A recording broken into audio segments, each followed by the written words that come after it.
Hello everyone, welcome to the class guys. कैसे हैं आप सभी? उम्मीद करूंगा सभी बच्चे बहुत अच्छे होंगे, अच्छे से पढ़ाई लिखाई कर रहे होंगे। आज की इस क्लास में हम आपको एनसीईआरटी की एक शुरुआत करने वाले हैं। एनसीईआरटी के एक एक क्वेश्चन को बहुत अच्छे से लगाएंगे, चाहे वो हमारे बैक एक्सरसाइज क्वेश्चन हो, चाहे वो एग्जाम्पल क्वेश्चन हो। आपको ये जानकर के बहुत अच्छा भी लगेगा कि एनसीईआरटी के जो एग्जाम्पल वाले क्वेश्चंस होते हैं, ये बैक एक्सरसाइज वाले क्वेश्चन से भी कई गुना ज्यादा इंपॉर्टेंट होते हैं एग्जाम पॉइंट ऑफ व्यू से और कॉन्सेप्ट पॉइंट ऑफ व्यू से। बच्चे पूरी साल भर पढ़ते हैं, ध्यान नहीं कर पाते हैं एनसीईआरटी एग्जाम्पल्स पे। तो आपको अगर चाहिए कि एनसीईआरटी एग्जाम्पल भी आपके अच्छे हो जाए, तो अब से आप इस पूरी सीरीज को फॉलो करेंगे, जिसमें हम लाइन बाय लाइन एनसीईआरटी के सारे क्वेश्चंस को फिनिश करेंगे। क्लियर है? आज की इस क्लास में हम ये चैप्टर फर्स्ट स्टार्ट कर रहे हैं और एक एक पॉइंट को मैंने बहुत बढ़िया से आपको समझाया है। आप पूरे साल भर चैनल के साथ बने रहें, बिल्कुल अंत तक आप ये पाएंगे कि यहां पर आपको वो सब कुछ मिलेगा जो आपको फिजिक्स में 95 प्लस स्कोर करने के लिए चाहिए। इस बार भी फिजिक्स में बच्चों के बहुत अच्छे अच्छे मार्क्स आए। लगातार मैंने कम्युनिटी पर शेयर करता रहा, इतने सारे मैसेजेस भर भर के मैं देख भी नहीं पाया, सारे मैसेजेस को चेक भी नहीं कर पाया, है ना। और जो बहुत अच्छे अच्छे मार्क्स है वो मैंने आपके साथ शेयर भी किए। इनफैक्ट बच्चों के 99 मार्क्स भी फिजिक्स में आए हैं कम्युनिटी पर, आप ये देखिए। और किस प्रकार से उन्हें जो टेलीग्राम पे नोट्स मिल रहे हैं और जो जितने भी सेशन से चले और उन्होंने किस प्रकार से यहां से हेल्प ली, वो सारी चीजें कम्युनिटी पर मैंने डाल के रखी है। बच्चों का खुद का कहना है, ठीक है। तो आपको इस बार और ज्यादा जो है मैं मदद करना चाह रहा हूं, तो आप पूरे साल भर चैनल पे बने रहें।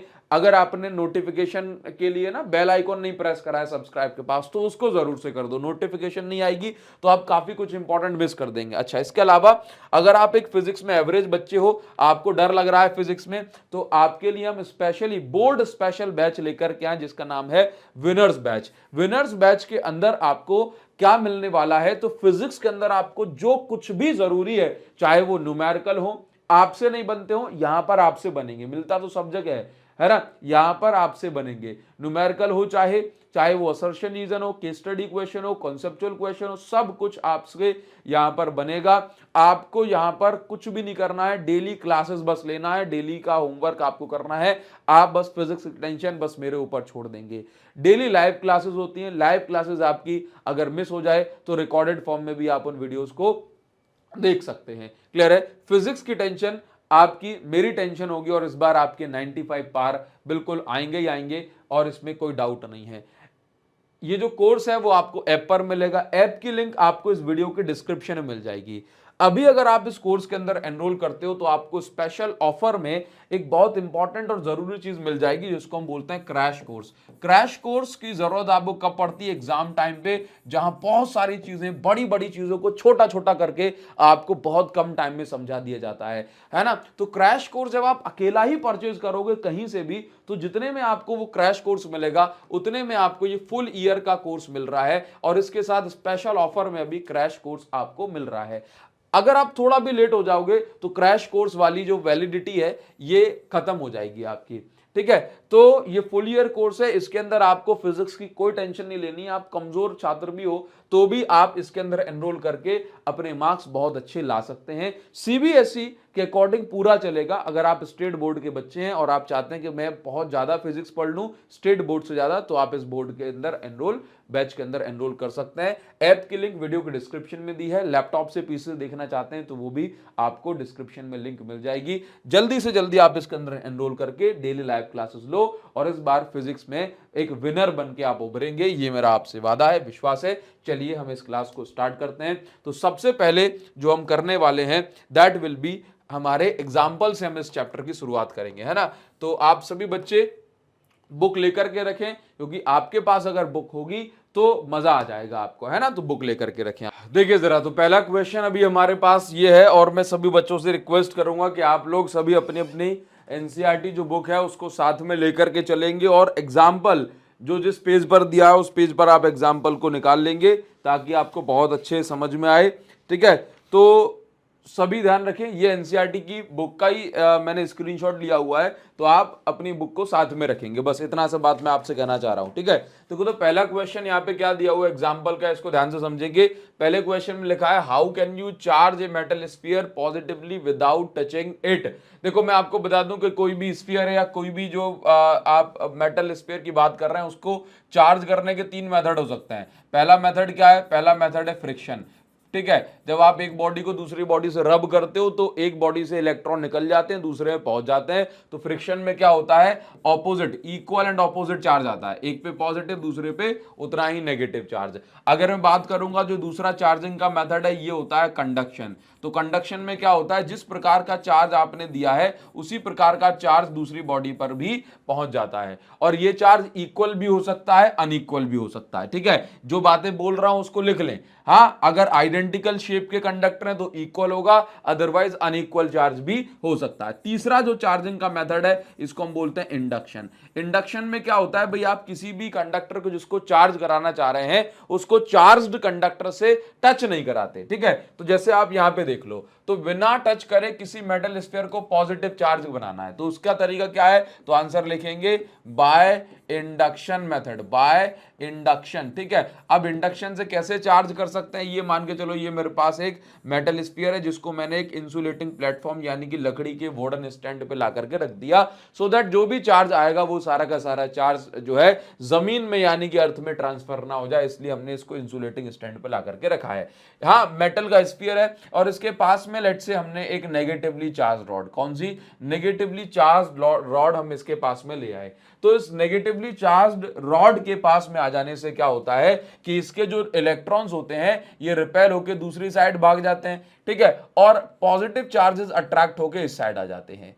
क्लियर है, हमने इसको टच नहीं कराया। ठीक, अब हमने क्या किया कि हमने इसके दूसरे एंड को, क्योंकि इलेक्ट्रॉन तो रिपेल होकर भागना चाह रहे हैं, और हमने क्या कर दिया भाई साहब, ये भागना चाह रहे थे, हमने इनको रास्ता प्रोवाइड करा दिया, एक वायर लिया, अर्थ से कनेक्ट करा दिया, तो जितने भी इलेक्ट्रॉन्स होंगे ये सब ग्राउंड में आ जाएंगे, और ग्राउंड में आ गए उसके बाद हमने इस मेटल स्फीयर को अलग कर दिया, और अलग कर दिया, इसको अलग कर दिया, बोला जाओ तुम दूर। तो यहां पर देखो क्या बचेगा भाई, इलेक्ट्रॉन तो सारे जमीन में चले गए, इस रॉड को दूर लेकर के चले गए, तो इसमें बचेंगे पॉजिटिव चार्ज। अब पॉजिटिव चार्ज, जब तक ये रॉड यहां पे पास में थी, पॉजिटिव जो है अट्रैक्ट हो रहे थे, अब रॉड अगर दूर चली गई तो यही पॉजिटिव यहां पर डिस्ट्रीब्यूट हो जाएंगे, है ना। तो हम क्या लिखेंगे? बाय इंडक्शन मेथड, ऐसा हो सकता है, और ये जो मेथड है आपने यहां पर समझ लिया है। क्लियर? अभी आप ये देखें नेक्स्ट क्वेश्चन जो हमें दिया जा रहा है वो क्या है? एग्जांपल नंबर 1.2, ध्यान से देखें, सभी बच्चे अपनी एनसीईआरटी में एग्जांपल नंबर 1.2 निकालेंगे, और क्या कहा जा रहा है एक बार इसको ध्यान से पढ़ो। कहा जा रहा है कि if 10 to the power 9 electrons move out of a body to another body every second, how much time is required to get a total charge of 1 coulomb of the body। एक ये मेरे पास बॉडी है, इससे एक second में 10 to the power 9 electron निकल रहे हैं, 10 to the power 9 इलेक्ट्रॉन्स निकल रहे हैं एक सेकंड में। ठीक है, और ये दूसरी बॉडी में जा रहे हैं, तो कह रहा है कि भाई 1 कूलाम चार्ज आने में कितना टाइम लग जाएगा। ठीक, तो पहली चीज आप ये देख लो कि एक सेकंड में कितना चार्ज आ रहा है। हाँ, तो हमने देखा कि चार्ज का फॉर्मूला होता है Q is equal to NE, तो Q is equal to 10 to the power 9 electrons transfer हो रहे हैं एक सेकंड में, और E की वैल्यू कितनी होती है? 1.6 10 टू द पावर माइनस के 19। ठीक है, ओनली मैग्नीट्यूड अगर मैं कंसीडर करूं तो यहां पर देखना 1.6 into 10 to the power minus के 10 बचेगा, और ये क्या है? 10 कूलाम पर सेकंड, यानी कि एक सेकंड में इतना कूलाम चार्ज आ रहा है। तो टोटल चार्ज में कितना टाइम लग जाएगा भाई? अगर मैं आपसे कहता हूं कि आप एक सेकंड में 2 रोटी खाते हो, 2 रोटी खाते हो, तो 50 रोटी कितने सेकंड में खा लोगे? बता दोगे मुझे? तो मैं क्या करूंगा, 50 में ये 2 रोटी पर सेकंड का डिवाइड, 50 रोटी में 2 रोटी, 50 रोटी टोटल है ना। ठीक, तो मैं क्या करूंगा भाई, जो भी मेरे पास टोटल वैल्यू उसमें डिवाइड कर दूंगा मेरी एक सेकंड की वैल्यू के, कैंसिल हो जाएगा, तो 25 सेकंड आंसर निकल के आ जाएगा। तो बस यही चीज यहां पर कही जा रही है कि मुझे क्या करना है, total time required, total time required to transfer 1 coulomb charge, to transfer 1 coulomb charge. तो क्या करूंगा भाई, capital T is equal to कितना? Capital Q upon small q।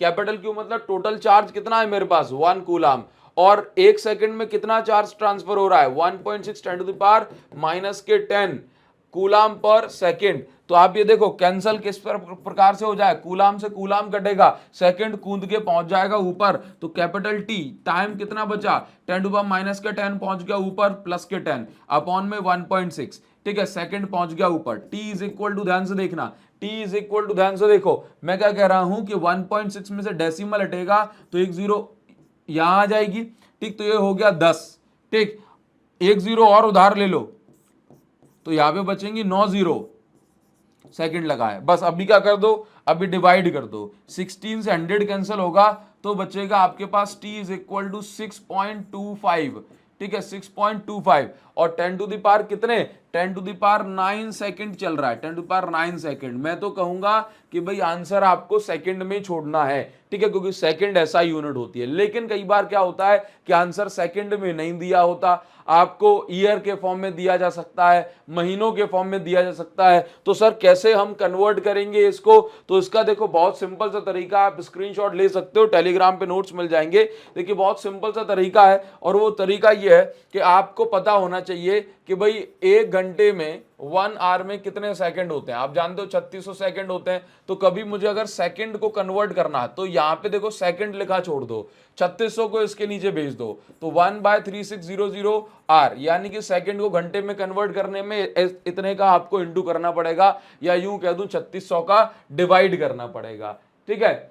अभी आप ध्यान से देखो, इसी प्रकार से अगर मैं आपसे कहता हूं कि एक दिन में 1 आवर में, सॉरी 1 डे में कितने सेकंड होते हैं सर, तो 86,400 सेकंड होते हैं। तो कभी किसी वैल्यू को मुझे डे में कन्वर्ट करना हो तो सेकंड यहीं पे छोड़ दूंगा, 1/86,400 का डिवाइड कर दूंगा और ये डे में कन्वर्ट हो जाएगा। इसी प्रकार से अगर मुझे ईयर में कन्वर्ट करना है तो कर सकता हूं। तो आंसर क्या आ रहा था मेरे पास, t is equal to 6.25 into 10 to the power 9 second आ रहा था। अगर मैं इसको डे में कन्वर्ट करता हूं 6.25 इंटू 10 टू द पावर 9, और अगर मैं इसको डे में कन्वर्ट कर रहा हूं तो कितने का डिवाइड कर दूंगा, बताओ जरा। देखो सेकंड को हटा के इतना कर दूं, 86,400 का डिवाइड हो किस में कन्वर्ट हो गया, डे में, ठीक है। t is equal to 6.25 into 10 to the power 9, ठीक, अपॉन 86400, ठीक है, ये डे में। अगर ईयर में कन्वर्ट करना है तो क्या करूंगा, ईयर में कन्वर्ट करना है तो 365 का डिवाइड हो जाएगा बस। देखिए तो t इज इक्वल टू 6.25, और जो भी आंसर आ रहा है आप इसको सॉल्व कर सकते हैं। अगर ईयर में ही कन्वर्ट करना है तो आप इस प्रकार से करें, ये चीज मैंने आपको बता दी है, ठीक है। आप सॉल्व कर सकते हो और इसका आंसर मुझे कमेंट में बता सकते हो, ठीक है। आप बड़ी क्लास में हो, बोर्ड क्लास में हो, कैलकुलेशन अपनी अच्छी बनाओ। अगर कैलकुलेशन को अच्छा नहीं बनाओगे, अगर यही रोते रहोगे कि सर आपने मुझे 2 जीरो से 9 जीरो काटना नहीं सिखाया, तो भाई साहब बहुत दिक्कत होगी आपको, ठीक है। चलिए, तो हमारा जो मेन पर्पस है वो क्या है, चीजों को सीखना कि भाई कैसे अपन को उसको सॉल्व करना है ना। 2 2 जा 4 तो आप कर ही लोगे, ठीक। देखिए अगले क्वेश्चन पे आ जाएंगे। आप इसका जो आंसर है वो कमेंट मुझे कर सकते हैं होमवर्क के तौर पे, तो मुझे लगेगा कि ये चीज आपके समझ में आ रही है, ठीक है। अगला क्वेश्चन, नेक्स्ट क्वेश्चन पे हम आ जाते हैं, एग्जाम्पल नंबर 1.3। फिर से कहूंगा एनसीईआरटी निकाल के रखोगे तो ज्यादा फील आएगा।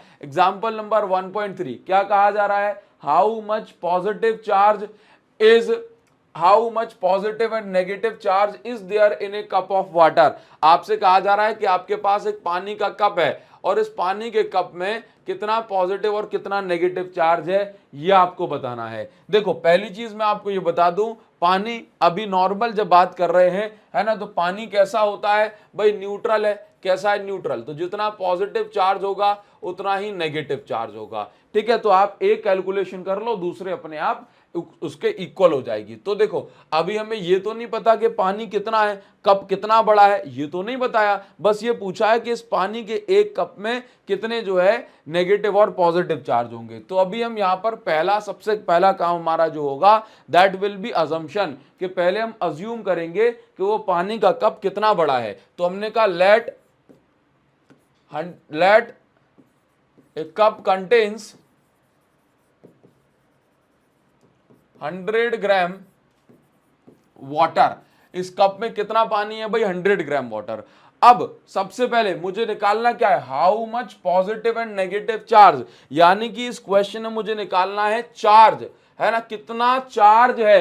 तो चार्ज का फॉर्मूला क्या, Q is equal to N E, मतलब कितने, अगर मुझे ये पता है एक इलेक्ट्रॉन है 100 ग्राम में, अगर मुझे पता है 100 ग्राम में एक इलेक्ट्रॉन होता है, तो बस मैं क्या करूंगा, एक और इलेक्ट्रॉन पे कितना चार्ज है इतना, तो बस मुझे पता पड़ जाएगा कि भाई 100 ग्राम में कितने जो है चार्ज हो रहा है, नेगेटिव कितना पॉजिटिव। अगर मुझसे कह दिया किसी ने कि सर 100 ग्राम में 100 इलेक्ट्रॉन होते हैं, तो क्या करूंगा, 100 और एक इलेक्ट्रॉन पे चार्ज है इतना, ठीक है, तो बस मुझे पता पड़ जाएगा कि कितना जो है नेगेटिव चार्ज है।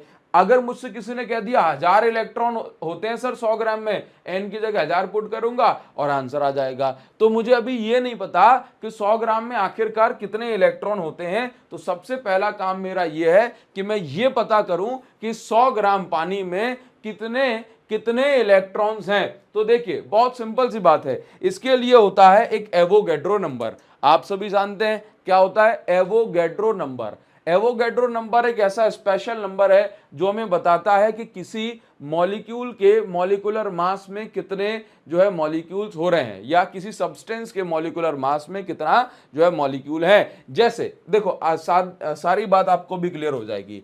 H2O वाटर क्या है, एक आप ऐसे बोल सकते हैं कि H2O एक मॉलिक्यूल है, कंपाउंड भी आप इसको बोल सकते हैं क्या, आप मुझे कमेंट में बताना, ठीक है। तो आप जैसे मान के चलो H2O मॉलिक्यूल की हम बात कर रहे हैं, ध्यान से समझना।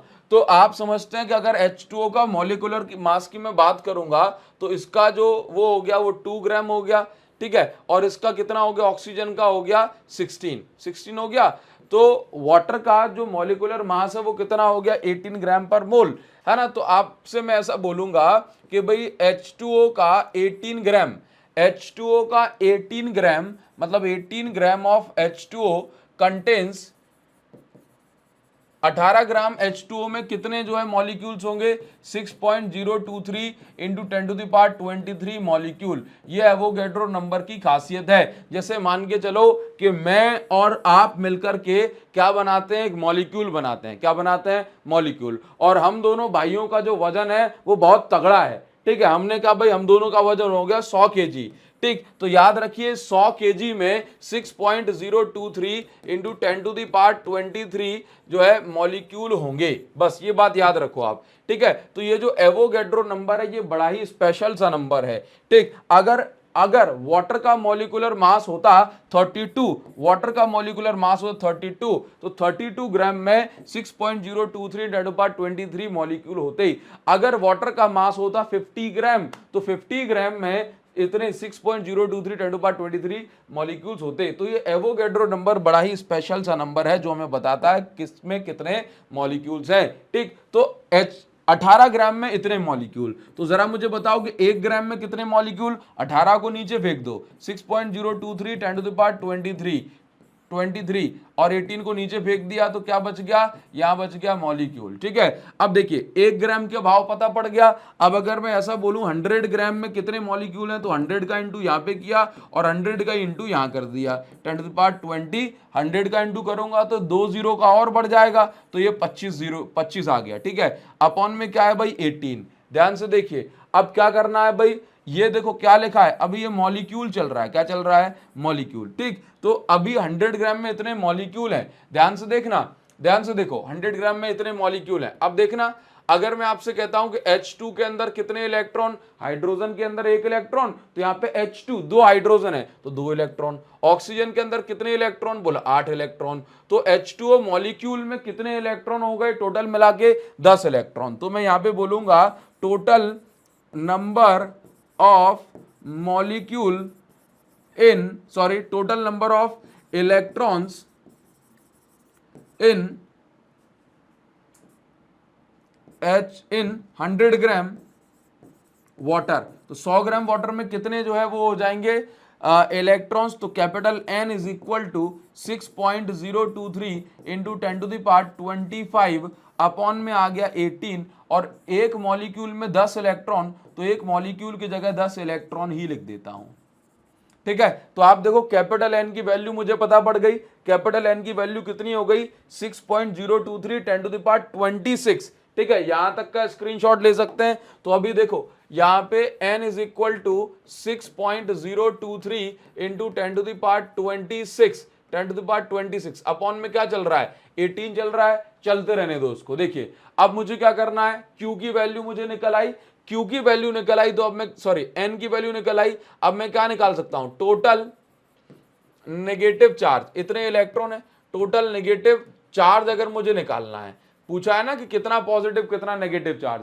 अगर मैं टोटल नेगेटिव चार्ज निकालना चाह रहा हूं तो capital Q is equal to NE होता है। अब n की वैल्यू क्या है देखिए जरा 6.023 इंटू 10⁻23, ठीक है, कितना 26 आ गया ना ये सॉल्व करने के बाद, ठीक, अपॉन में 18 चल रहा है। E की वैल्यू, क्योंकि नेगेटिव चार्ज निकालना है ना मुझे, तो इलेक्ट्रॉन पे जो चार्ज होता है 1.6 × 10⁻⁻⁻, ठीक है, कूलम, और क्योंकि नेगेटिव चार्ज निकालना है तो यहाँ पे माइनस साइन कंसीडर करूंगा, पॉजिटिव चार्ज निकालना होता तो माइनस साइन कंसीडर नहीं करता। तो Q इज इक्वल टू, बस अब आप इसको सॉल्व कर लेंगे तो आंसर निकल आएगा। सॉल्व कैसे कर लें इसको जल्दी से मैं आपको बता देता हूं किस प्रकार से सॉल्व किया जाता है। देखो सभी वैल्यूज का इंटू कर लेंगे, ध्यान से देखो ये भाई साहब, अगर मैं इसको, चलो आप एक बार देख लो, 6.023 का इंटू अगर करता हूं 1.6 से तो कितना आता है 9.63, 9.63 आ गया, अपॉन में क्या है 18, तो ये 18 आ गया, 0.53 तो 0.53, और पावर देख लो जरा कितनी पावर है, ये देखो ये 26 है और ये 9 है, तो कितना बचेगा, ये बचेगा मेरे पास 26 और 9 मतलब 19, तो ये बच जाएगा 7 10⁻7। अगर मैं इसको ऐसे बोल रहा हूं तो अगर ये मैं इसको एक डिजिट बड़ा कर रहा हूं 0.5 से 5.3 कर रहा हूं तो यहाँ पे एक डिजिट छोटा हो जाएगा, और ये कूलाम में चल रहा है, नेगेटिव चार्ज है, तो Q इज इक्वल टू -5.3, 10⁻6 का मतलब क्या होता है मेगा, और ये कूलाम, तो इतना नेगेटिव चार्ज हो गया, और जितना नेगेटिव चार्ज होता है उतना ही पॉजिटिव चार्ज आ जाता है इन वाटर, ठीक है। Negative charge is equal to positive charge, total negative charge is equal total positive charge, तो capital Q is equal to +5.3 mega coulomb, ये क्या हो गया भाई, टोटल पॉजिटिव चार्ज इतना हो गया। उम्मीद करता हूं ये आपको समझ में आया होगा, और आप इसको बढ़िया से तसल्ली से देखेंगे तो सारी चीजें आपकी एकदम क्लियर हो जाएंगी, ठीक है। आगे बढ़ेंगे जरा नेक्स्ट क्वेश्चन नंबर 1.4 में क्या दिया हुआ है, देखो इसमें क्या लिखा है, coulombs law for electrostatic force between 2 point charges and Newton's law of gravitation force between 2 stationary point masses both have inverse square dependency on the distance between charges and masses respectively। देखो क्या कही जा रही है बात, हालांकि इसमें question से कोई लेना देना नहीं है इस बात का, लेकिन फिर भी क्या कहा जा रहा है कि जो कूलाम लॉ है ना, मतलब जो इलेक्ट्रोस्टैटिक फोर्स की बात कर रहे हो तो उसमें भी अपॉन में r² आता है, और इलेक्ट्रोस्टैटिक और ग्रेविटेशनल फोर्स के भी अपॉन में r² आता है। सर इसका मतलब क्या है, इसको हम बोलते हैं इनवर्स स्क्वायर डिपेंडेंसी, यानी कि जो दोनों ही फोर्स हैं, चाहे वो कूलाम लॉ हो, यानी कि जो चाहे वो इलेक्ट्रोस्टैटिक फोर्स हो या ग्रेविटेशनल फोर्स हो, डिस्टेंस अगर 2 गुना बढ़ रही है ना तो फोर्स 2 के स्क्वायर टाइम्स 4 गुना घट जाएगा, इनवर्स उल्टा, और कितने गुना बोले स्क्वायर टाइम्स, अगर डिस्टेंस को 4 गुना बढ़ा दिया ना तो फोर्स जो होगा कितने 4 के स्क्वायर टाइम 16 गुना कम हो जाएगा, डिस्टेंस को 5 गुना बढ़ा दो फोर्स 25 गुना कम हो जाएगा, डिस्टेंस को 10 गुना बढ़ा दो फोर्स 100 गुना कम हो जाएगा, डिस्टेंस को 9 गुना बढ़ा दो फोर्स 81 टाइम्स घट जाएगा, यानी कि स्क्वायर टाइम्स फोर्स घट जाता है, इसी को हम बोलते हैं डिस्टेंस बढ़ाने से, इसी को हम बोलते हैं इनवर्स स्क्वायर डिपेंडेंसी। तो चाहे वो ग्रेविटेशनल फोर्स की बात करें और चाहे हम इलेक्ट्रोस्टैटिक फोर्स की बात करें, दोनों में ही सेम यहां पर होने वाला है, ठीक है। क्या कहा जा रहा है, कंपेयर करना है, compare the strength of these forces, इन दोनों फोर्सेस यानी ग्रेविटेशनल कूलाम फोर्स की कंपैरिजन करना है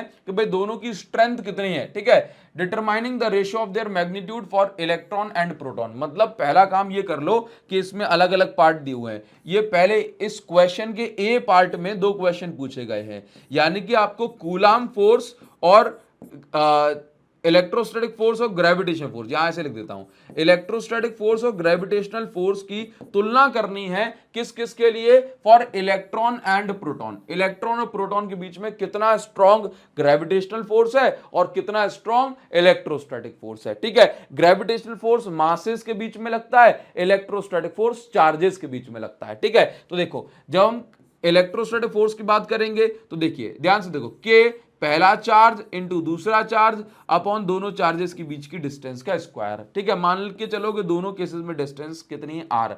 ग्रेविटेशनल फोर्स में कैपिटल जी है यूनिवर्सल ग्रेविटेशनल कांस्टेंट, पहला मास इलेक्ट्रॉन का, दूसरा मास प्रोटॉन का अपॉन दोनों के बीच के डिस्टेंस का स्क्वायर, है ना। सॉल्व करेंगे इसको तो एफ ई बाय एफ जी जो होगा दैट विल बी के क्यू ई इलेक्ट्रॉन का चार्ज प्रोटॉन का charge upon capital G electron का मास प्रोटॉन का मास। ठीक है, अभी देखिए जरा इसको अपन सॉल्व करेंगे, इसको सॉल्व करेंगे तो आंसर क्या निकलेगा, आप यहां पर देखें, इलेक्ट्रॉन का mass upon F E upon F G करना है, कैपिटल के की वैल्यू 9 होती है। ठीक है, इलेक्ट्रॉन पर जो चार्ज है वो कितना है, आप सभी समझते हैं 1.6 10⁻⁻⁻19 कूलाम, और प्रोटॉन पे भी चार्ज कितना है 1.6 10⁻⁻19 कूलाम। ठीक है, अभी आप यहां पर देखो कि प्रोटॉन, अब इसके बाद देखिए कैपिटल जी, देखो दोनों पे सेम चार्ज है, और कूलाम लॉ ये कहता है कि आपको कभी भी जब फोर्स आप कैलकुलेट करो तो साइंस जो है आपको नहीं लेने होते, हमेशा आप पॉजिटिव ही चार्ज कंसीडर करेंगे, हमेशा। कूलाम लॉ मैग्नीट्यूड बताता है ना, तो अगर चार्जेस के आगे प्लस माइनस लगा है तो वो कंसीडर नहीं करना है। ठीक है, कैपिटल जी की वैल्यू क्या है जरा देखिए, 6.67 10⁻11। ठीक है, मास ऑफ इलेक्ट्रॉन कितना है 9.1 इंटू 10⁻31 kg। ठीक है, और मास ऑफ प्रोटॉन कितना है 1.67 इंटू 10⁻27 kg। ठीक है, तो अगर आप इन दोनों को सॉल्व करोगे, ठीक है, तो ये कितना निकल के आने वाला है, देखो मैं आपको बता दूं कि यहां पे देखो 10 माइनस के 19 तो माइनस के 38 और प्लस के 9 तो माइनस के 29 बचेगा। ठीक है, अब यहां पे देखो माइनस के 31 माइनस के 11 तो माइनस के 42 और माइनस के 27 तो माइनस के 69, 10 की पावर माइनस के 69 हो गया। ठीक है, ऊपर देखो क्या बचा है 1.6 का इंटू 1.6 से करोगे 2.56 आ जाएगा, और 2.56 का इंटू आप 9 से करोगे 23.04 आ जाएगा। सर ये कैसे किया आपने, भाई मुझे तो, मैं आपको बताऊं, मुझे याद है क्योंकि मैं इसको कई बार करा चुका हूं। अभी मैंने 2 बार इसको ऐप में कराया, एप्लीकेशन पे जहां पे हमारी लाइव क्लासेस चलती हैं, और YouTube पर भी जस्ट अभी आपका फर्स्ट चैप्टर का वन शॉट आया था तो उसमें करा दिया था। और ये जो मल्टीप्लाई है ये आपको कई बार काम आएगा। ठीक है, तो उसको याद रख लेना भाई, मुझे तो ध्यान है। अब देखिए जरा, अब ये थोड़ा सा बड़ा है, जब मैंने इसको सॉल्व किया था तो भाई पहले 9 और 1.6 वैल्यू ली हुई थी। ठीक है, हालांकि मुझे तो इसका आंसर भी ध्यान है, आप कुछ भी कहो, ठीक, क्योंकि जितनी बार आप प्रैक्टिस कर लेना 10 बार तो आपको याद हो जाएगा। देखिए अब क्या है 6.67 10⁻11, 6.67 का इंटू करना है, इंटू किससे 9.1 से, इंटू, और यहां पे क्या है भाई देखो 1.67, ठीक है, कितना आ गया 101 आ गया। अब 23.04 लिखा है, इसमें 101 का डिवाइड कर देता हूं तो कितना आ गया 0.22। तो एफ ई बाय एफ जी अगर मैं कर रहा हूं यहां पे, एफ ई बाय एफ जी यानी इलेक्ट्रोस्टैटिक फोर्स ग्रेविटेशन फोर्स का रेशियो अगर मैं निकाल रहा हूं तो 0.22 इंटू 10 टू द पावर, यहां पे ये कैंसिल करो, माइनस के 40 बचेगा, ऊपर जाके प्लस के 40 हो गए। ठीक है, प्लस के 40 हो गए, एक जीरो इसमें से निकाल ली, या ऐसे कर दो, इसको मैं ऐसे लिख लूं 2.2 इलेक्ट्रोस्टैटिक फोर्स ग्रेविटेशन फोर्स का रेशियो। अगर मैं इसको एक डिजिट बड़ा करता हूं 0.2 से 2.2 कर देता हूं, तो इसको एक डिजिट बड़ा किया तो यहां पे एक डिजिट छोटा करना पड़ेगा, 10 टू द पावर ये 39, और यही हो गया हमारा आंसर, यही हो गया हमारा आंसर। और ये देखो ऊपर भी फोर्स नीचे भी फोर्स, तो यहां पे आपको समझना है कि इन दोनों के रेशियो की कोई यूनिट नहीं है। और यहां पर आप ये भी देख लो, काम की बात यह है कि यहां से हमें यह समझ में आ रहा है कि जो इलेक्ट्रोस्टैटिक फोर्स है ये ग्रेविटेशनल फोर्स से ये लगभग 10 टू द पावर 39 टाइम्स ज्यादा स्ट्रॉन्गर है। किसके लिए? इलेक्ट्रॉन प्रोटॉन के कंपैरिजन अगर हम करें तो। क्लियर? उम्मीद करूंगा यहां पर ये आपको समझ में आया होगा। कैलकुलेशन का बस थोड़ा सा काम है और उसमें कुछ भी नहीं है। क्लियर? अब जो सेकंड पार्ट यहां पर दिया जा रहा है ये सिर्फ प्रैक्टिस के लिए आपको कहा जा रहा है कि आपको कंपेयर करनी थी, compare the strength of these forces, coulomb force और ग्रेविटेशन फोर्स की कंपैरिजन करनी थी इलेक्ट्रॉन प्रोटॉन के लिए। अब दूसरा जो पार्ट है वो किसके लिए कंपेयर करो? दोनों प्रोटॉन्स के लिए। ठीक है, दोनों प्रोटॉन के लिए कर लेते हैं। मैं साइड में हो गया, फोटो खींच सकते हो, स्क्रीनशॉट ले सकते हो। तो अभी हम सेकंड जो अपना एक क्वेश्चन था उसका ही सेकंड पार्ट पे आ गए। अब इसके सेकंड पार्ट में क्या दिया गया? For two protons, for two protons, दो प्रोटॉन के लिए अगर मैं कंपेयर कर रहा हूं तो ध्यान से देखिए जरा, कितना हो जाएगा? F E is equal to F E by F G is equal to, पहला चार्ज प्रोटॉन है, दूसरा चार्ज भी प्रोटॉन है, दोनों के बीच के डिस्टेंस आर स्क्वायर, पहला मास प्रोटॉन है, दूसरा मास भी प्रोटॉन है, अपॉन दोनों के बीच के डिस्टेंस का स्क्वायर। तो एफ ई बाय एफ जी अगर मैं कर रहा हूं यहां पे तो आर स्क्वायर से आर स्क्वायर कैंसिल हो जाएगा और उसके बाद क्या बचेगा? देखिए ऊपर फिर से के, पहला चार्ज प्रोटॉन है, दोनों ही केसेस दोनों प्रोटॉन है ना, तो पहला और दूसरा दोनों चार्ज सेम होंगे, अपॉन यहां पे लिखना है capital G, universal gravitation constant capital G. तो mass of proton into mass of proton. देखो आसान है सॉल्व करने में। क्या कैसे सॉल्व करेंगे? एफ ई बाय एफ जी यानी इलेक्ट्रोस्टैटिक फोर्स जिसको हम कूलाम फोर्स भी कहते हैं और ग्रेविटेशन फोर्स का रेशियो 9 × 10⁹। अच्छा, charge on proton same charge जितना इलेक्ट्रॉन पे होता है, ठीक, अपॉन में क्या है? 6.67 10⁻⁻11 यूनिवर्सल ग्रेविटेशन कांस्टेंट की वैल्यू। मास ऑफ प्रोटॉन कितना है? 1.67 10⁻27, अगेन 1.67 10⁻27, ठीक है, केजी।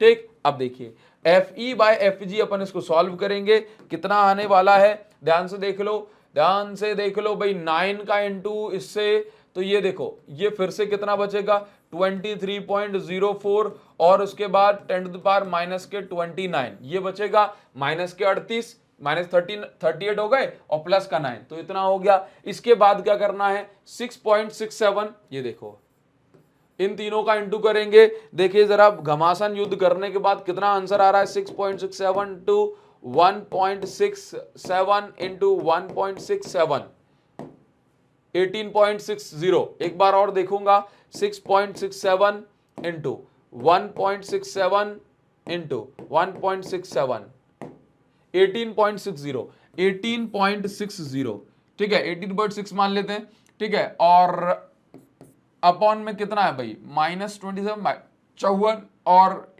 11 65 माइनस के 65 10⁻⁻65, ठीक है, और ये कितना हो जाएगा भाई?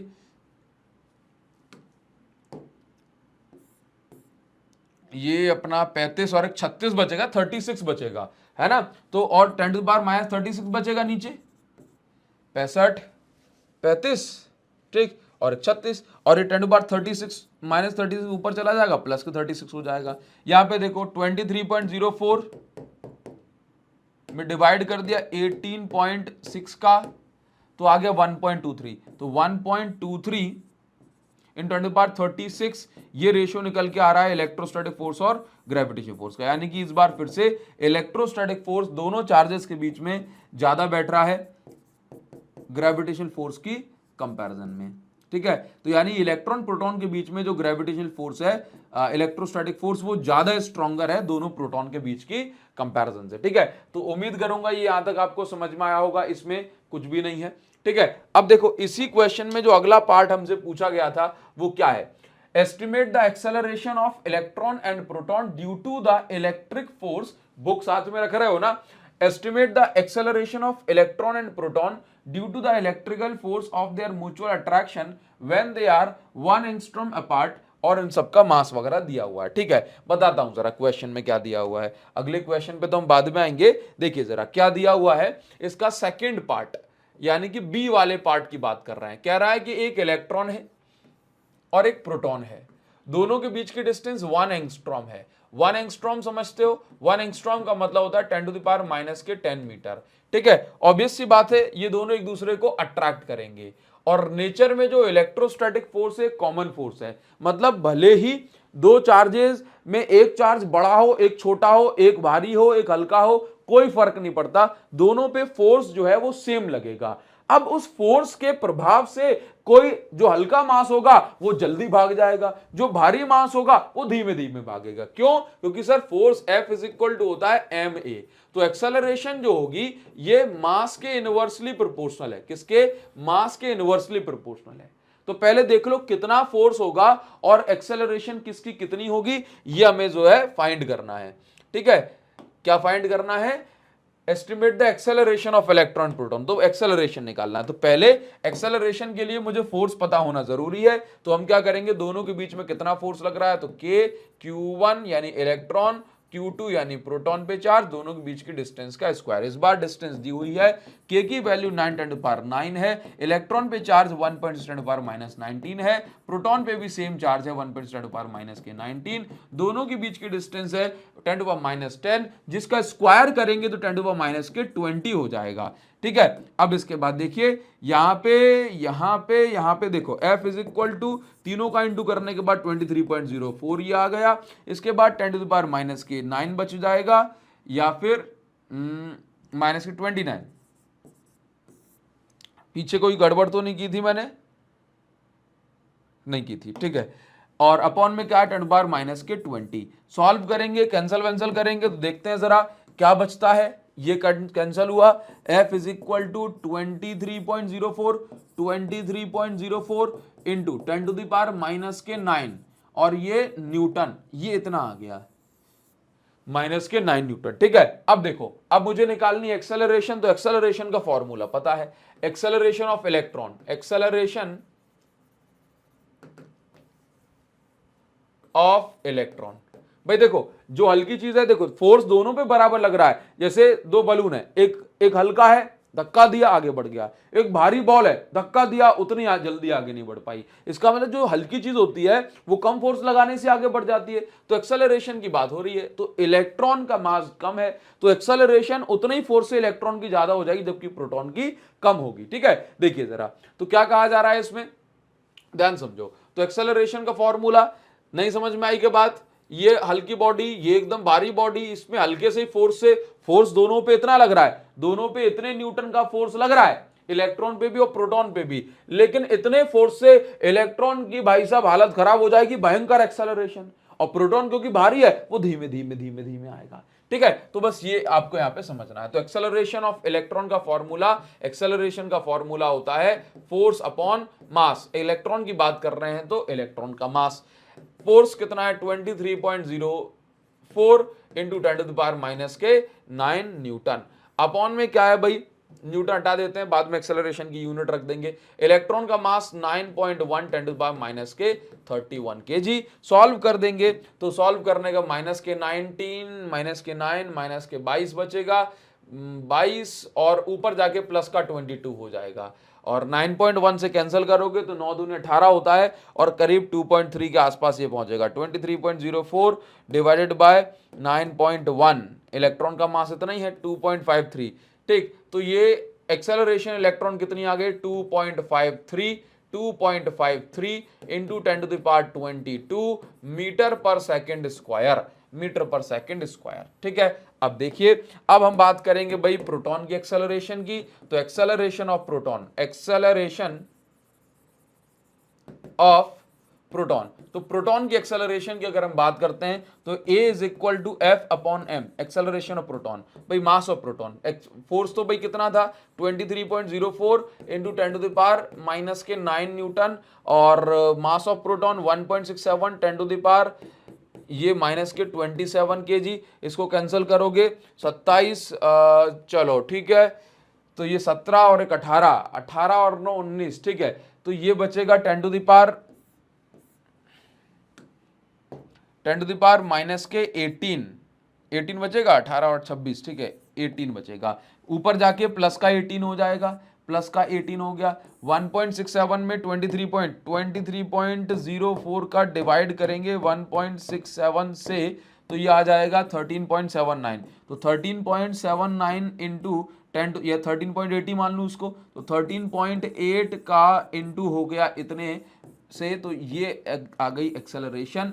यानी कि देखो इनटू आपको करना पड़ेगा, डिवाइड आपको करना सीखना पड़ेगा। कैलकुलेशन करना नहीं आती है तो देखो छोटे छोटे तरीके से करना सीखो, सारी चीजें आपको हो जाएंगी। आगे करना भी बताऊंगा, आगे करना भी बता दूंगा, टेंशन मत लेना, ठीक है। देखो आगे बढ़ जाए तो ये क्वेश्चन अपना पूरा हो गया।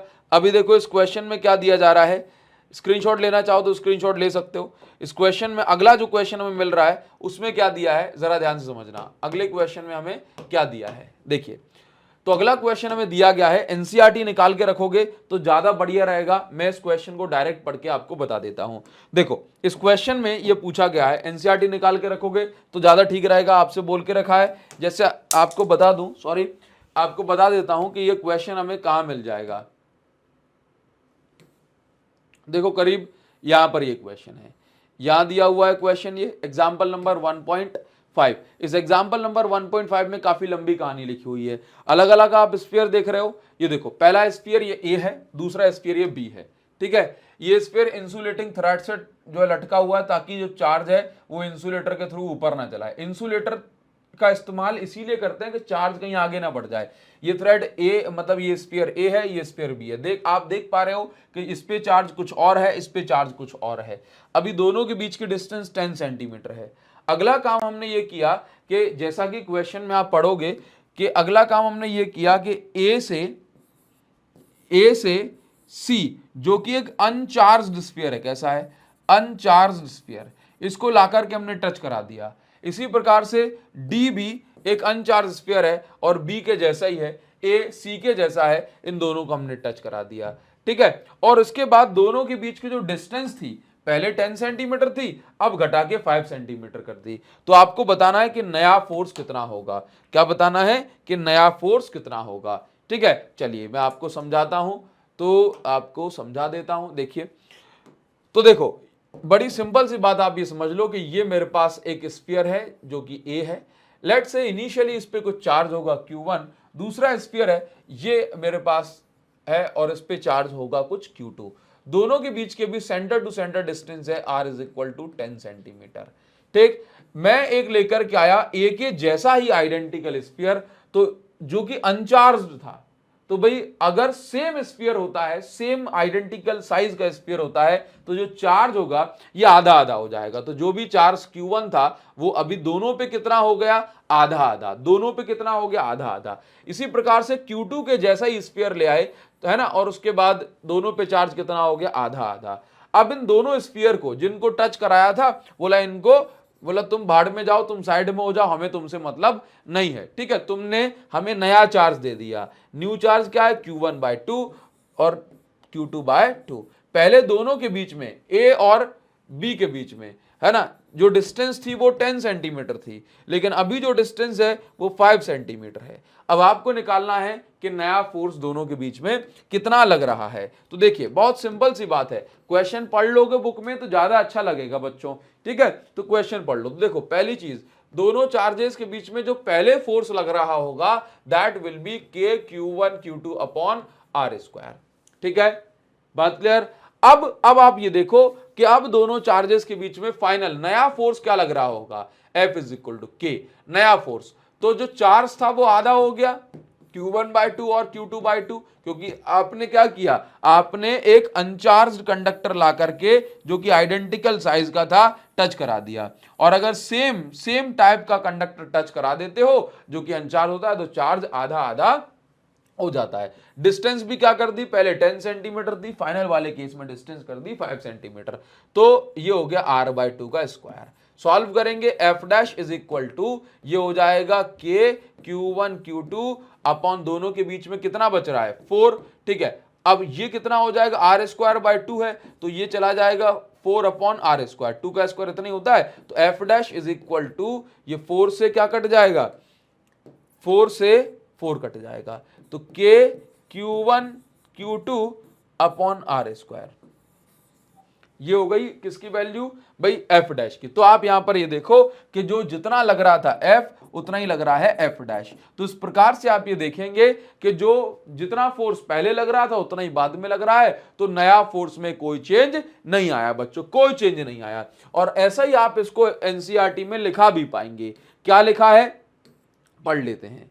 देखो इसमें लिखा भी होगा, thus electrostatic force on A due to B remains unaltered। unaltered का मतलब, आप सभी इंग्लिश मीडियम वाले बच्चे हो, क्या होता है अनऑल्टर्ड का मतलब? कि भाई पहले वाले केस में और अब वाले केस में कोई चेंज, कोई बदलाव नहीं आया। ठीक है, चलिए आगे बढ़ जाएंगे और नेक्स्ट क्वेश्चन जो हमें मिल रहा है इसको देखेंगे जरा। नेक्स्ट क्वेश्चन हमें यहीं पे मिल जाएगा, फोर्स बिटवीन मल्टीपल चार्जेस का ये क्वेश्चन है, एग्जाम्पल नंबर 1.6। इस एग्जाम्पल नंबर 1.6 में क्या बताया हुआ है इसको जरा ध्यान से समझेंगे। क्या लिखा है? Consider 3 charges Q1, Q2 and Q3 each equal to Q। देखो 3 चार्जेस हैं, पहला चार्ज Q1 है, दूसरा चार्ज Q2 है और तीसरा चार्ज Q3 है। ये तीनों की वैल्यू कितनी है? ईच इक्वल टू Q, यानी कि तीनों को आप ऐसा मान लो, ये भी Q है, ये भी Q है और ये भी Q है।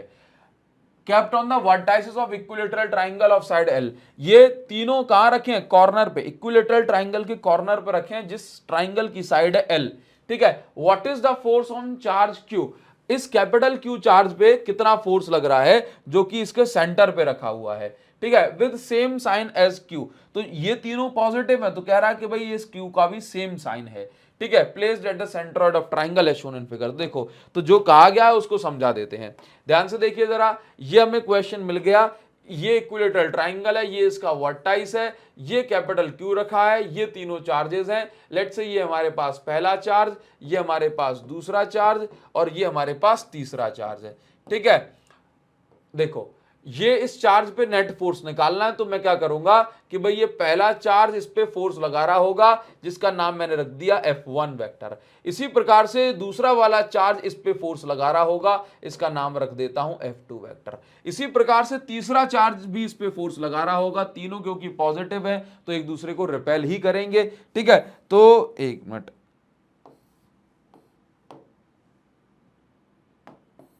ठीक है देखिए जरा, तो तीनों, इसने कितना फोर्स लगाया, इसका नाम हो गया F3 वेक्टर।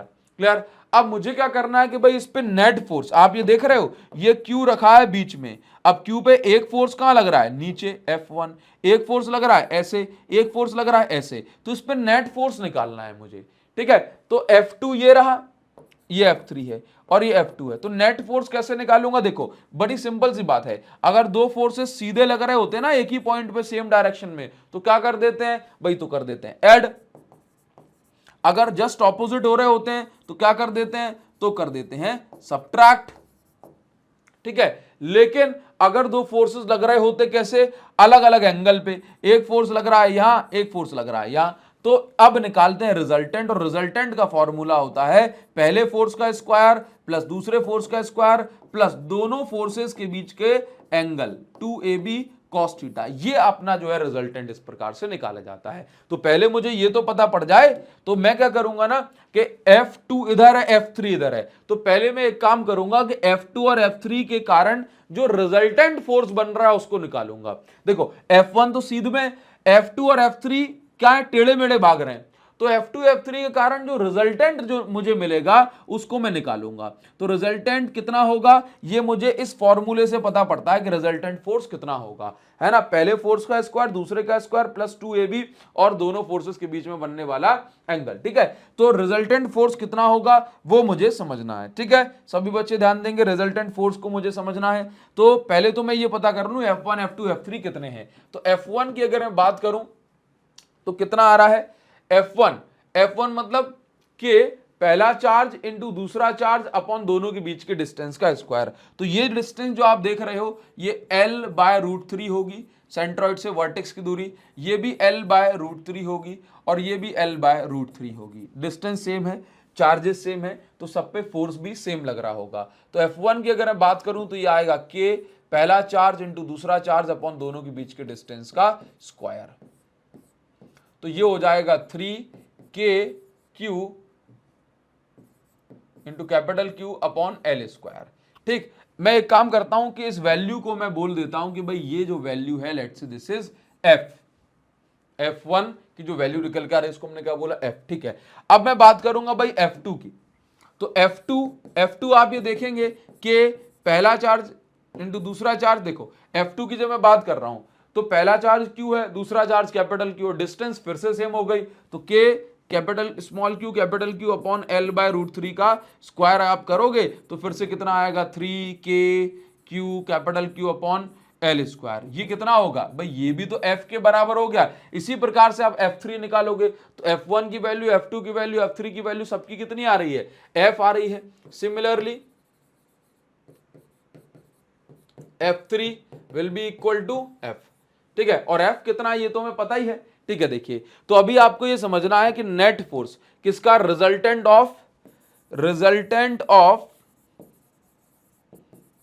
किसका, resultant of F2 and F3।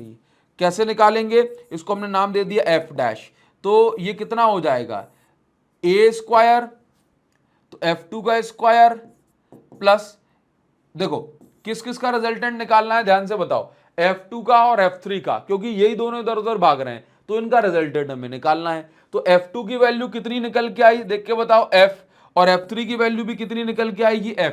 तो मैं यहां पे क्या करूं भाई, f स्क्वायर प्लस F2 का स्क्वायर प्लस F3 का स्क्वायर प्लस 2F2 कितना है f और F3 कितना है f, दोनों के बीच में एंगल cos। अब यहां पे देखो ये जो एंगल बनेगा ये होगा 120 डिग्री, ठीक है। इक्विलेटरल ट्राइंगल में जो पूरा एंगल आप देख रहे होते हो ये पूरा साइक्लिक जो है एंगल बनता है, ये 360 डिग्री का होता है। तो ये जो एंगल आप देख रहे हो तीनों में कितना है, 120 डिग्री, ठीक है। चाहे F1 F2 के बीच में, चाहे F1 F3 के बीच में, चाहे F2 F3 के बीच में, तो यहाँ पे भी एंगल कितना होगा, cos 120 डिग्री, ठीक है। F dash is equal to, मैं सॉल्व कर रहा हूं उसको, तो ये कितना हो जाएगा f square plus f square, और ये cos 120 की वैल्यू -1/2 होती है ना, तो ये हो जाएगा माइनस, मैंने बाहर निकाल लिया 2f स्क्वायर और 1/2 ऐसे लिख दिया, 2 से 2 कटेगा, f स्क्वायर से एक f स्क्वायर कटेगा। तो आप यहां पर देखोगे, देखो ना, f स्क्वायर माइनस का f स्क्वायर प्लस का, तो f dash is equal to कितना आ गया, रूट f स्क्वायर, तो f dash is equal to कितना हो गया, f, ठीक है। f डैश, f2 और f3 के रिजल्टेंट को क्या नाम दिया, f डैश, ठीक। F2 और F3 के रिजल्टेंट को क्या नाम दिया, F डैश, और F डैश कितना है, K, F डैश की वैल्यू भाई, F डैश किसके बराबर है, F के बराबर, तो K और F की वैल्यू कितनी है देख लो जरा ऊपर से, 3KQQ और ये L स्क्वायर, ये F डैश की वैल्यू आ गई, ठीक है। तो आप यहां पर देखो, स्क्रीनशॉट ले सकते हो, स्क्रीनशॉट ले लो।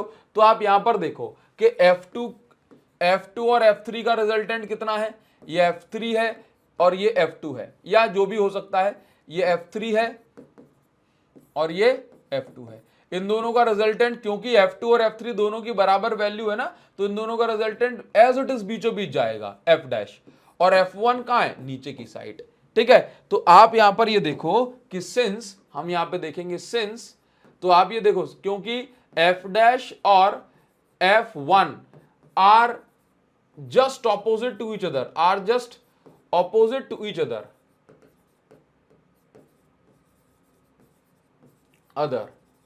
दोनों एक दूसरे के जस्ट ऑपोजिट हैं, so they will try to cancel each other, वो दोनों एक दूसरे को कैंसल करना चाहेंगे, ठीक। तो F net is equal to कितना हो जाएगा, F dash minus F1, F dash ऊपर जा रहा है, F1 नीचे जा रहा है। F डैश की value Q by L square, और ये 3, F1 की वैल्यू भी सेम है 3KQ capital Q upon L square, तो यहां पे कितना हो जाएगा 0। तो F नेट जो निकल के आया कैपिटल Q पे वो कितना आ गया 0, ठीक है। इस प्रकार से आप इसको सॉल्व करते हैं, ठीक। तो ये आप इसे बता सकते हैं, ये आप इसका स्क्रीनशॉट ले सकते हैं, ठीक है। यानी कि अब देखो अगला क्वेश्चन देख लो, आपको और ज्यादा बढ़िया तरीके से समझ में, ये तो सेम क्वेश्चन यहां पर आ चुका है 1.6। अब 1.7 देख लो जरा, 1.7 में क्या दिया हुआ है, इसको एक बार समझेंगे ज्यादा अच्छे से क्लियर हो जाएगा। देखिए जरा इसको समझो और अच्छे से क्लियर हो जाएगा। इस 1.7 में क्या दिया हुआ है, यहां पर लिखा हुआ है consider charges Q minus Q, क्या ये Q है, ये Q है और ये माइनस Q चार्ज है, placed at the vertices of an equilateral triangle as shown in figure, what is the force on each charge, हर एक चार्ज पे फोर्स निकालना है, हर एक चार्ज पे फोर्स निकालना है, ठीक है, ये सिस्टम बना के दिया हुआ है, हर एक चार्ज में फोर्स निकालना। देखो बड़ी सिंपल सी बात है कि मैं इसको नाम दे सकता हूं ना, ये पहला चार्ज, ए पे वाले को पहला चार्ज बोल दिया, बी वाले को दूसरा चार्ज, सी वाले को तीसरा चार्ज। ठीक है, चलो मैं यहां लिख देता हूं 1 2 3 अपने याद रखने के लिए। क्लियर? अब देखो ईच हर एक चार्ज में फोर्स निकालना, तो क्या करूंगा, इस क्यू को, ये वाला क्यू क्या करेगा, रिपेल करेगा। तो किसने किस पे फोर्स लगाया, देखो पहले चार्ज पे फोर्स लगा, कौन लगा रहा है, दूसरा, तो F12 वेक्टर। ठीक है, ये माइनस क्यू क्या करेगा, इस वाले क्यू को अट्रैक्ट करेगा, तो इस पे जो फोर्स लगेगा इसके कारण वो ऊपर की साइड लगेगा, जिसका नाम क्या हो गया, किस पे फोर्स लग रहा है, 1 पे, कौन लगा रहा है, 3 वाला, तो F13 वेक्टर। ठीक है, अब देखिए तो इन दोनों का रिजल्टेंट कहां जाएगा, इनके बीच में कहीं होगा। ठीक है, तो इनके बीच में होगा, तो इसका नाम, ये फर्स्ट वाले का रिजल्टेंट निकाल रहा हूं, इसका नाम रख दूंगा F1। अब देखिए जरा, अब यहां पे समझो, अगर मैं आपसे कहता हूं कि देखे ना माइनस क्यू, ये थर्ड वाले पे कितना जो है नेट फोर्स होगा, तो देखो ये माइनस क्यू को ये प्लस क्यू कहां खींचेगा, नीचे, कहां खींचेगा, नीचे। तो ये देखो इसका नाम क्या रखा, किस पे फोर्स लग रहा है, थर्ड वाले पे, कौन लगा रहा है, फर्स्ट वाला, F31 वेक्टर। ठीक है, ये कहां खींचेगा माइनस को, नीचे, तो ये आ गया कुछ नीचे इस प्रकार से, किस पे लग रहा है, थर्ड वाले पे, कौन खींच रहा है, सेकंड वाला, F32 वेक्टर। अब ये देखो ये वाला बी वाला चार्ज, अब इस पे अच्छा इन दोनों का रिजल्टेंट कहां जाएगा, कहीं बीच में से आएगा, तो थर्ड वाला चार्ज है तो F3 वेक्टर नाम दे दिया। अब देखिए जरा, ये देखो इसको, ये Q पॉजिटिव, ये भी Q पॉजिटिव, इसको क्या करेगा, रिपेल करेगा। ये माइनस चार्ज इसको क्या करेगा, अट्रैक्ट करेगा। थर्ड को रिपेल किसने किया, सॉरी सेकंड को किसने रिपेल किया, फर्स्ट ने, F21 वेक्टर। सेकंड को किसने खींचा, सेकंड में फोर्स लगा, थर्ड वाले ने लगाया, F23 वेक्टर। अब इसका जो रिजल्टेंट है उसका नाम क्या रख देंगे, F2 वेक्टर। बस निकाल लो। सबको कैसे सॉल्व करेंगे, तो एक काम करते हैं जरा, पहले हम निकालेंगे net force on charge 1, net force on charge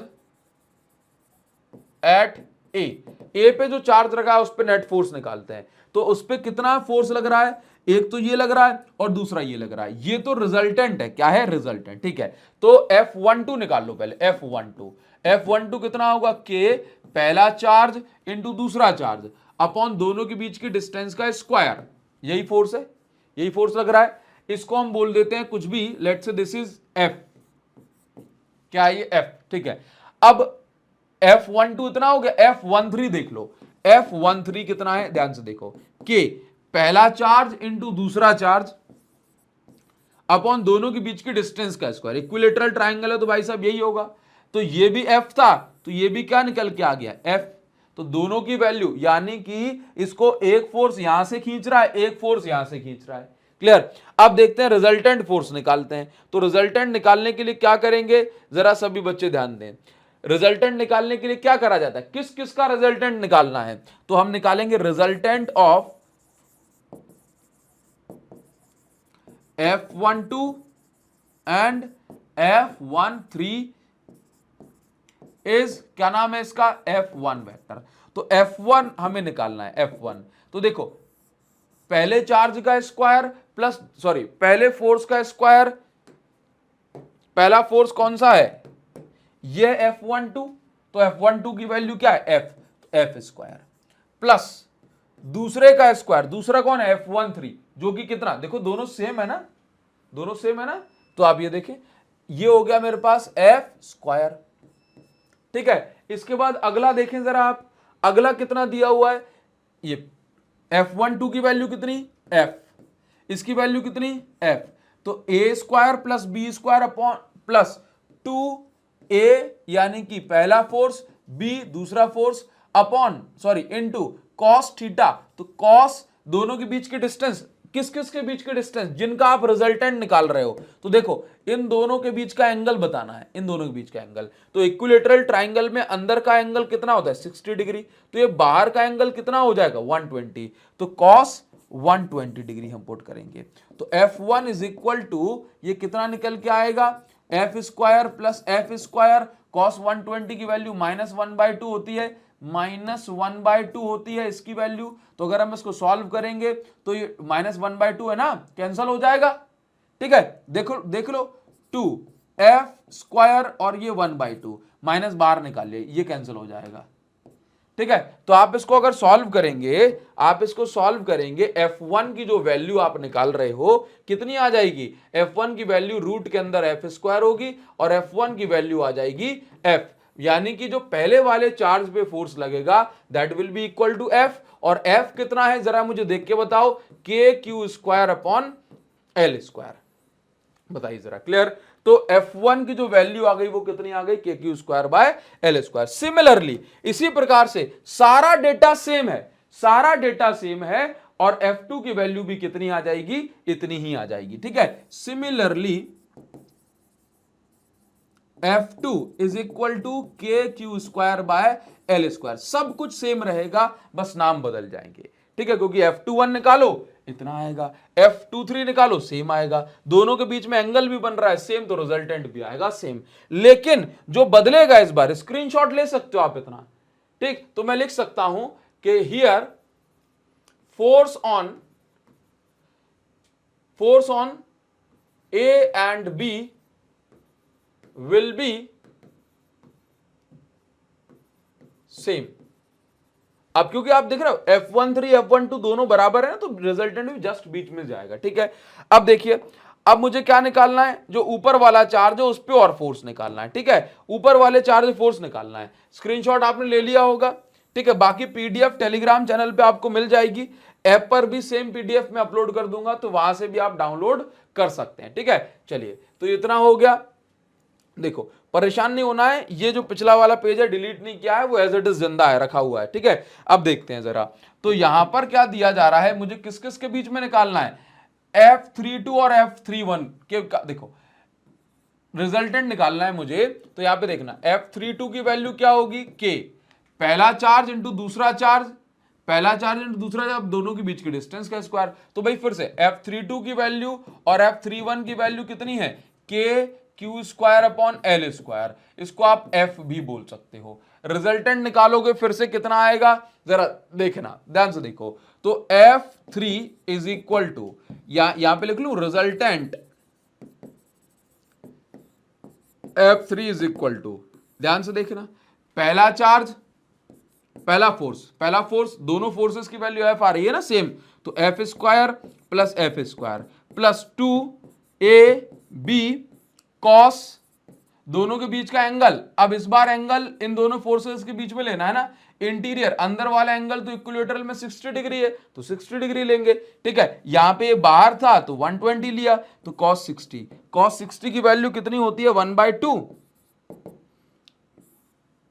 तो f² plus f² plus 2f² cos 60 की वैल्यू 1/2 कैंसिल हो जाएगा, तो कितना आ गया, ये आ गया 3f²। ठीक है, f is equal to F3 is equal to ये √3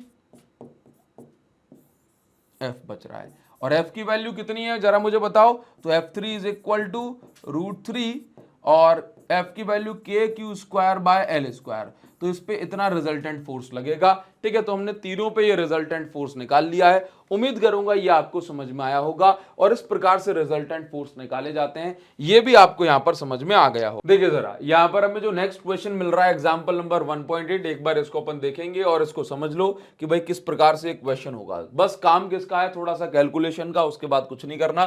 तो क्या बताया जा रहा है कि यहां पर पढ़ लो पहले, एक इलेक्ट्रॉन है जो कि 1.5 सेंटीमीटर नीचे गिरता है। यूनिफॉर्म इलेक्ट्रिक फील्ड में इलेक्ट्रिक फील्ड की वैल्यू है 2 × 10⁴ Newton per coulomb. The direction of field is reversed, अगली बार फील्ड की डायरेक्शन पलट दी गई, पहले फील्ड नीचे से ऊपर थी, अब ऊपर से नीचे है। और क्या बताया गया कि लेकिन फील्ड के मैग्नीट्यूड यानी कि वैल्यू को चेंज नहीं किया गया, बस डायरेक्शन पलटी गई। उसके बाद हमें बताना है कि एक बार एक इलेक्ट्रॉन गिर रहा था, अगली बार प्रोटॉन को नीचे गिराया गया। बताना है कि दोनों केसेस में कितना टाइम लगेगा, इलेक्ट्रॉन को नीचे गिरने में कितना टाइम लगेगा, प्रोटॉन को नीचे गिरने में कितना टाइम लगेगा, ये आपको यहां पर बताना है। दोनों 1.5 सेंटीमीटर नीचे गिर रहे हैं। ठीक है, तो यहां पर आपको क्या बताया गया कि यहाँ पर आपको डिस्टेंस दे दी गई है या कहूँ कि हाइट दे दी गई है 1.5 सेंटीमीटर, कह रहा है फॉल कर रहा है ना, मतलब फेंका नहीं गया, तो इनिशियल वेलोसिटी इसकी जो होगी वो 0 होगी। इसके बाद यहाँ पर क्या है, एक्सेलरेशन की हम बात करेंगे कि इसकी टाइम निकालना है तो आपको टी निकालना है। तो आप सोचो 11th क्लास से कोई ऐसा फॉर्मूला जो आपको याद आ रहा हो जिसमें एस यू ए टी कुछ ऐसा आ रहा हो, है ना, तो हमें पता है क्या फॉर्मूला है sir, S is equal to U plus half A T square, ये फॉर्मूले से मैं निकाल सकता हूं टाइम।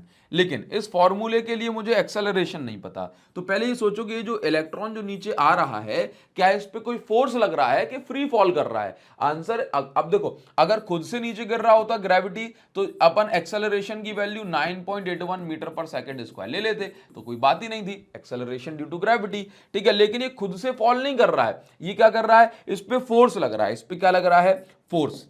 कौन सा फोर्स, QE। और इस फोर्स के कारण इसमें क्या हो रही है, इसके मास में एक्सेलरेशन। तो मास में एक्सेलरेशन जो हो रही है ma, that is due to QE force. तो अगर मैं आपसे एक्सेलरेशन की बात करूं तो ये कितना हो जाएगा, QE अपॉन m, ठीक है। तो अब मेरे पास एक्सेलरेशन भी है, सारी चीजें हैं, चलो मैं कैलकुलेट कर लेता हूं। एक बार देखिए कैसे कैलकुलेट करेंगे, तो s is equal to U T plus half A T square, S is equal to U T plus half A T square. अब s की वैल्यू तो मुझे पता है, u की वैल्यू 0 है, प्लस हाफ a की वैल्यू मुझे पता है कितनी है सर, q कैपिटल E बाय m, और ये चल रहा है टी स्क्वायर। तो यहां से T square is equal to कितना हो जाएगा, 2m को भेज दो ऊपर, तो 2ms अपॉन QE आ गया नीचे, इज इक्वल टू में क्या चल रहा है, टी स्क्वायर, स्क्वायर हटाएंगे तो यहां पे क्या आ जाएगा, रूट। तो टाइम मुझे जो निकालना है दैट इज कितना, that is 2ms upon Q capital E। देखिए बस इतना आ गया, वैल्यूज पुट करो आंसर आ जाएगा। देखो मैं आपको एक बार इसको पूरा सॉल्व करके बताऊंगा ताकि अगर कभी रिजल्ट कैलकुलेशन आपके सामने आए तो आप इसको कर पाए किस प्रकार से रूट के अंदर, अगर कोई, वैसे तो ज्यादातर बच्चे कर लेते हैं लेकिन जो बच्चे नहीं कर पाते बस उनके लिए ये स्टेप मैं बता दूंगा। देखो तो टू की जगह 2, मास किसके लिए निकाल रहे हैं, टाइम ऑफ फॉल पहले इलेक्ट्रॉन के लिए निकाल लेते हैं, ठीक है। तो मैं यहां लिख देता हूं टाइम ऑफ, ये तो कॉमन फॉर्मूले हो गए, टाइम ऑफ फॉल फॉर या ऑफ इलेक्ट्रॉन। तो अब जो वैल्यूज वगैरह पुट करूंगा मैं इलेक्ट्रॉन की पुट करूंगा। 9.1 10 टू द पावर माइनस के 31 kg होता है इलेक्ट्रॉन का मास, डिस्टेंस कितनी है 1.5 सेंटीमीटर, मीटर में कन्वर्ट करूंगा 10 टू पावर माइनस 2 का इंटू हो जाएगा। अपॉन में क्या है, QE, इलेक्ट्रॉन पे चार्ज है 1 10 टू पावर माइनस के 19 कूलम, और इलेक्ट्रिक फील्ड की वैल्यू है 2 × 10 to power 4 Newton per coulomb, ठीक है। चलिए इसके बाद आपको ध्यान देना है कि यहाँ पे देखिए जरा, -31 से ये कटेगा तो माइनस के 12 आएगा ऊपर, और माइनस के तो 2 लिखा ही है, तो यहां पर देखो 2 से एक बार 2 कैंसिल हो जाएगा, और 1.5 से, ठीक है, देखो तो कितना बच रहा है, ऊपर बच रहा है 9.1, यहां बच रहा है 1.5, यहां बच रहा है देखो माइनस के 12 बचेगा, माइनस के 2 तो माइनस के 14, और ये गया तो माइनस के 16, ठीक है। एक बार और चेक कर ले, देखो 10 टू पावर माइनस के 12 ऊपर बचा, माइनस के 12 और माइनस के 2 माइनस के 14 हो गए, ये माइनस, ये प्लस का 4 ऊपर जाएगा तो माइनस के 18 हो गए, ठीक है। तो 10 टू द पावर माइनस के 18 ऊपर हो गया। अपॉन में क्या है 1.6 चल रहा है, 1.6, चलिए कोई बात नहीं। अब देखो, अब अगर मैं यहां पर ऐसे बोलता हूं कि भाई इसको सॉल्व कर लें तो 10 टू पावर माइनस के 8 बाहर निकल, माइनस के 18 बाहर आएगा तो माइनस के 9 बचेगा, ठीक है। अभी देखो अब यहां पर इसको कैसे सॉल्व करना है, तो इसको सॉल्व करना बड़ा ही आसान है, किस प्रकार से सॉल्व करा जाता है उसके बाद हम कैलकुलेटर का इस्तेमाल भी कर लेंगे। ये नीचे क्या लिखा है 16, ऊपर क्या लिखा है 15, चलो डिवाइड करते हैं, 15 बन जाए 15, ठीक है। 15 से 16 को काट रहा हूं, डेसिमल आ गया, एक ही यहाँ पे बचा 0, एक 0 और लगा दी, एक 0 और बढ़ गई, 15 छिक्के 90, अब ऐसे बढ़ता चला जाएगा। तो 1.06 ये आ रहा है ऊपर से नीचे कैंसिल करने पे, ठीक है। अब आपके पास और किसको कैंसिल करना है, ये ऊपर लिखा है 9.1, ठीक है, क्या लिखा है 9.1, और नीचे क्या लिखा है 1.06 लिखा है, ठीक है। बस डेसिमल हटाया, इसका भी और इसका भी, एक 0 ऊपर आ गई, एक जीरो कहाँ आ गई, ऊपर आ गई। बस अब आप इसको सॉल्व कर लो। कहीं कोई और चीज छूटी है क्या? मास ऑफ इलेक्ट्रॉन ले लिया, डिस्टेंस की वैल्यू ले ली, 2 का इनटू कर दिया, क्यू की वैल्यू इतनी है, कैपिटल ए की वैल्यू इतनी है। ठीक है, अच्छा ठीक। तो अगर अपन इसको देखिए क्या करेंगे, 910 को डिवाइड किया किससे, 106 से, तो ये अप्रॉक्स आपका 9 टाइम्स तो नहीं जाएगा, ये आपका 8 टाइम्स जाएगा। तो 8 6 जा 9 टाइम्स तो नहीं जाएगा, तो ये 106, 800, 848, 848 बच रहा है। और यहाँ पे कितना, 52, तो 62, डेसिमल लगाया, जीरो आ गई। ये यहाँ पे अप्रॉक्स 6 टाइम नहीं जाएगा, 8.5, ये अप्रॉक्स कितना आ जाएगा, 8.5। ठीक है, तो इसको सॉल्व करने पे कितना बचेगा, देखिए बता दिया ना कैसे सॉल्व करेंगे, देख लो।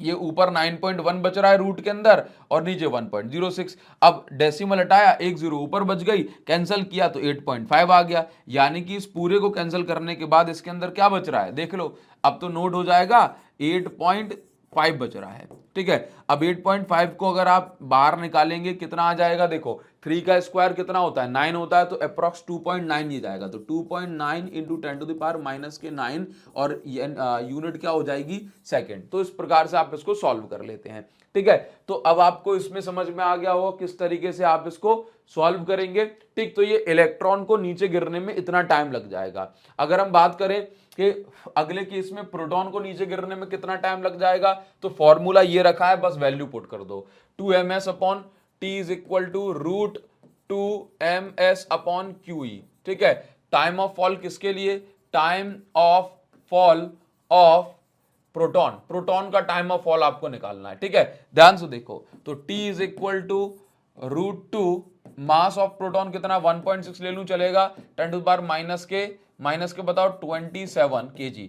एस की value 1.5 into 10 to the power minus के 2, मीटर में कन्वर्ट कर लिया ना, 1.5 सेंटीमीटर को मीटर में कन्वर्ट करेंगे, ऐसे ही करेंगे। ठीक है, अब देखिए QE क्या है, Q की वैल्यू क्या है 1.6 10 टू द पावर माइनस के 19, E की वैल्यू क्या है 2 10 टू द पावर प्लस के 4, ये दिया हुआ है। ठीक है, अब क्या करना है, देखो 2 से तो 2 कटा, 1.6 से 1.6 कटा, ऊपर बचा है 1.5, T इज इक्वल टू ऊपर कितना बचा है 1.5, 10 टू द पावर माइनस के, देखो कितना हो जाएगा, ये 19 और 8 27 होता है, तो 10 टू द पावर माइनस के 9 बचेगा ऊपर, नहीं 8 बचेगा माइनस के ऊपर, और माइनस के 10 ऑलरेडी, देखो माइनस के 8 माइनस के 2, तो माइनस के 10 हो गया, 10 टू द पावर 4 कहाँ पीछे, ये भी ऊपर जाएगा, तो ये भी माइनस का, तो सब मिला के 10 टू द पावर माइनस के 14 आ गया, रूट लगा है। T इज इक्वल टू 1.5 को रूट के अंदर अगर ओपन करेंगे तो कितना आएगा, देखिए जरा, ये तो बहुत संकट की बात हो गई सर, ऐसी वैल्यूज तो हम नहीं कर पाते, जो नहीं कर पाते सिर्फ उनके लिए बोल रहा हूं। ठीक है, अब कैसे सॉल्व करेंगे इसको, तो देखो बहुत सिंपल सी तरीका बता रहा हूं, रूट के अंदर सॉल्व करना है ना, रूट लगा दिया, डेसिमल लगाया, तो रूट के अंदर कितना है 15, अपॉन में क्या है 10। अब देखो 15 को सॉल्व करना कोई बड़ी बात नहीं, 16 का स्क्वायर रूट कितना होता है 4, तो 15 है तो 3.9 के अप्रॉक्स जाएगा, अप्रॉक्स वैल्यू चलेगी, कोई दिक्कत नहीं है। 10 अगर रूट के अंदर है तो 3.16 आता है, डिवाइड कर लो भाई साहब। अब डिवाइड तो कर लोगे ना, ये पॉइंट हटाएंगे, ऊपर एक जीरो पड़ जाएगा। ठीक है, 316 से डिवाइड कर लो, आंसर आ जाएगा, तो 390, और ये रूट से बाहर निकाल लिया अभी, और ये 316। ठीक, तो 1 टाइम्स कैंसिल होगा, 316 बचेगा, ये 70 और 4 74 बचेगा, डेसिमल लगाया, जीरो आ गया, 3 3 9, और ये 3 दूनी है ना, तो 1.2 के आसपास गिरेगा, कितना 1.2 के आसपास। और वैसे भी आप समझते हो ना 12 का स्क्वायर 144 होता है, 144 यानी 1.44, तो ये 1.2 के आसपास ही जा रहा है, 1.21 इसको कर लो, तो 1.21 अगर हम इसको ओपन करेंगे, रूट के अंदर ये है, तो इतना हो जाएगा। तो T is equal to 1.21 into 10 to the power minus के 7 सेकेंड, इतना टाइम लग रहा है। ठीक है, ध्यान देना, तो ये हमने दोनों के टाइम निकाल लिया, और ये भी बता दिया किस तरीके से कैलकुलेशन करी जाती है। आगे मत बोलना कि सर आपने कैलकुलेशन नहीं कराई। ठीक है, बस टाइम बचाने के लिए कैलकुलेटर का इस्तेमाल कर लेते हैं, लेकिन आपने देख लिया होगा कि हाँ भाई कैलकुलेशन सर को भी आती है। ठीक है, कोई बात नहीं। आप एक्चुअल में क्या है, देखो मैं आपको बताऊं कि छोटी छोटी कैलकुलेशन जब तक आप नहीं करोगे तब तक आपका दिमाग नहीं चलेगा, आप कितना भी देख लो। अब क्या करना है, देखो इस क्वेश्चन में ये भी लिखा था कि contrast the situation with that of free fall under gravity, यानी कि इसी सिचुएशन को आपको फ्री फॉल से कंपैरिजन करना है। फ्री फॉल मतलब जब कोई चीज नीचे गिर रही है एक्सेलरेशन ड्यू टू ग्रेविटी के कारण, मतलब ग्रेविटी के कारण जब उसमें एक्सेलरेशन हो रही है, देखो तो acceleration due to gravity free fall वाले केस में एक्सेलरेशन ड्यू टू ग्रेविटी आप जानते हो कितनी वैल्यू है, चाहे इलेक्ट्रॉन के लिए या फिर प्रोटॉन के लिए 9.81 मीटर पर सेकंड स्क्वायर, ठीक है। जबकि हम बात करें किसकी, जबकि हम बात करते हैं जैसे मान के चलो प्रोटॉन की अगर एक्सेलरेशन निकालनी है तो वो कितनी होगी, प्रोटॉन की एक्सेलरेशन चेक कर लेते हैं, निकालनी पड़ेगी वो तो। प्रोटॉन की एक्सेलरेशन कितनी होगी, तो एक्सेलरेशन का फॉर्मूला क्या है, QE/m।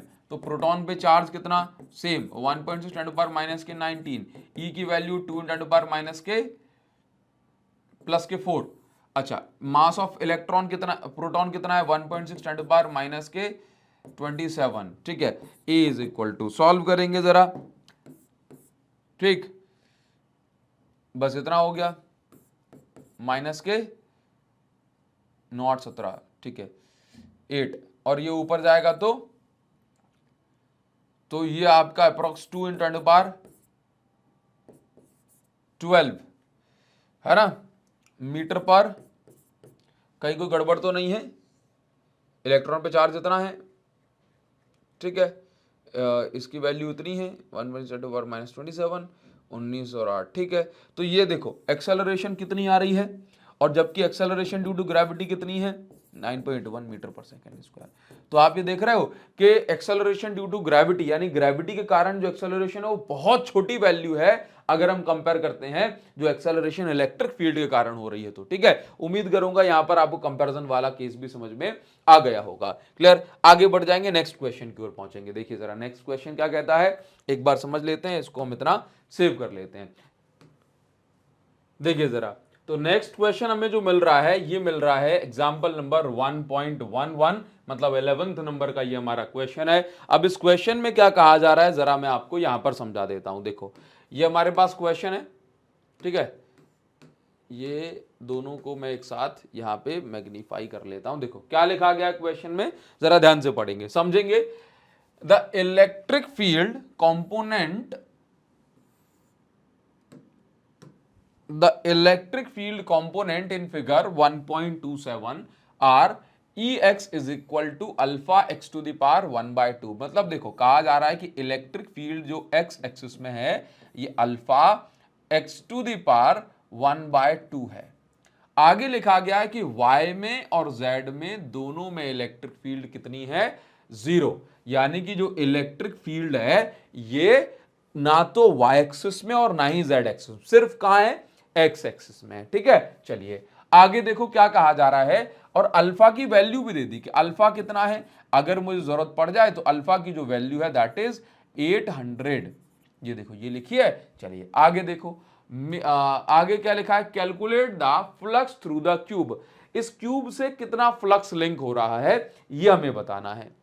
क्लियर, आगे देखिए क्या कहा जा रहा है, calculate the flux through the cube and the charge with in the cube, और इस क्यूब के अंदर कितना चार्ज है ये हमें बताना है। इस क्यूब के अंदर कितना चार्ज है ये हमें बताना है। देखो सिंपल सी बात है, यहां पे हम क्या करेंगे कि क्यूब में 6 सरफेसेस होती हैं, ये देखना क्यूब में 6 सरफेस हैं, जिन सरफेसेस के इलेक्ट्रिक फील्ड पैरेलल होती है उन सरफेसेस से जो फ्लक्स होता है वो हम 0 कंसीडर करते हैं। जैसे कि देखो इलेक्ट्रिक फील्ड मान के चलो x एक्सिस में है, कहां है, x एक्सिस, तो ये जो आप देख रहे हो ये ऊपर वाली सरफेस ऐसे है और इलेक्ट्रिक फील्ड ऐसे पैरेलल, नीचे वाली सरफेस ऐसे, इलेक्ट्रिक फील्ड ऐसे पैरेलल, पीछे वाली सरफेस ऐसे है और इलेक्ट्रिक फील्ड ऐसे पैरेलल, आगे वाली सरफेस ऐसे है और इलेक्ट्रिक फील्ड ऐसे पैरेलल। तो 4 सरफेसेस के इलेक्ट्रिक फील्ड पैरेलल है, तो इन चारों से फ्लक्स हो जाएगा 0।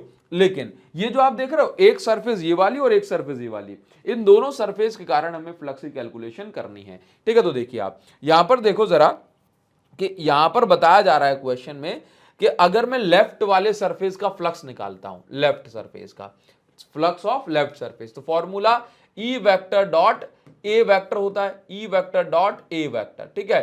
तो अब हम डॉट हटाते हैं तो देखिए जरा phi L is equal to E A cos theta आ जाता है, ठीक है, E A cos theta. Theta किस किस के बीच का एंगल है, इलेक्ट्रिक फील्ड और एरिया वेक्टर। क्योंकि कहा जा रहा है कि इलेक्ट्रिक फील्ड एक्स एक्सिस में है, तो इलेक्ट्रिक फील्ड हो गई इस डायरेक्शन में, और इस वाली सरफेस पे एरिया वेक्टर कहां है, देखो इस साइड, ये बताया गया है। और वैसे भी एरिया वेक्टर कहां होता है, नॉर्मली आउटवर्ड। तो इस पे एरिया वेक्टर देखना क्यूब कुछ इस प्रकार का होगा।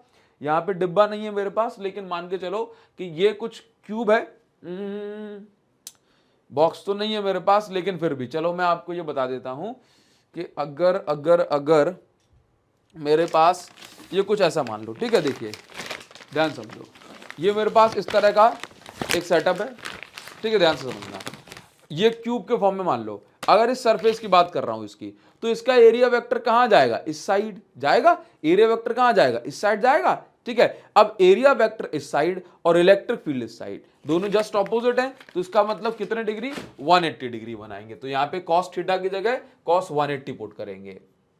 Phi L is equal to E A cos 180। Clear. अच्छा आगे देखिए, तो लेफ्ट से हम फ्लक्स निकाल रहे हैं, तो ई इलेक्ट्रिक फील्ड कितना दिया है, इलेक्ट्रिक फील्ड हमें दी हुई है, देखिए अल्फा, अल्फा की वैल्यू कितनी है, देखो 800 एक्स की पावर 1/2। एरिया कितना है, इस सरफेस का एरिया कितना है, क्योंकि देखो साइड की लेंथ ए दी है, तो सरफेस का एरिया हो जाएगा ए स्क्वायर। क्लियर। कॉस 180 की वैल्यू -1 होती है, देखो ये तो हो गई ई की वैल्यू, एरिया की जगह लिखा ए स्क्वायर, कॉस 180 की वैल्यू होती है -1, तो ये लिख दी -1। क्लियर। तो लेफ्ट के लिए, लेफ्ट साइड के लिए अगर मैं फ्लक्स निकाल रहा हूं, तो phi L is equal to -800। X की वैल्यू क्या है, तो एक्स का मतलब है कि ये जो साइड आप देख रहे हो, ये जो साइड एक्स एक्सिस में कितनी दूरी पर है ना। तो ये जो डिस्टेंस है यहां पर, ये ए दी गई है, क्या दी गई है, ए, ठीक है। ए इज इक्वल टू, और ए की वैल्यू क्या है क्वेश्चन में, ए की वैल्यू है 0.1 मीटर। तो यहां पर आप क्या लिखेंगे, 800 इंटू एक्स की पावर क्या है, 0.1 मीटर। तो 0.1 के ऊपर 1/2, 0.1 के ऊपर 1/2 का मतलब समझते हो, नहीं समझते कैलकुलेट करके बता दूंगा, 1/2, ठीक है। और ये क्या है भाई, ए स्क्वायर, तो ए स्क्वायर का मतलब है 0.1 का स्क्वायर, ठीक है। फर्दर सॉल्व करेंगे, phi L is equal to -800, 0.1 के ऊपर 1/2, 1/2 का मतलब समझते हो, पावर 1/2 का मतलब रूट, तो 0.1 का के ऊपर रूट है। अब पॉइंट हटेगा तो नीचे क्या आ जाएगा, 10 आ गया।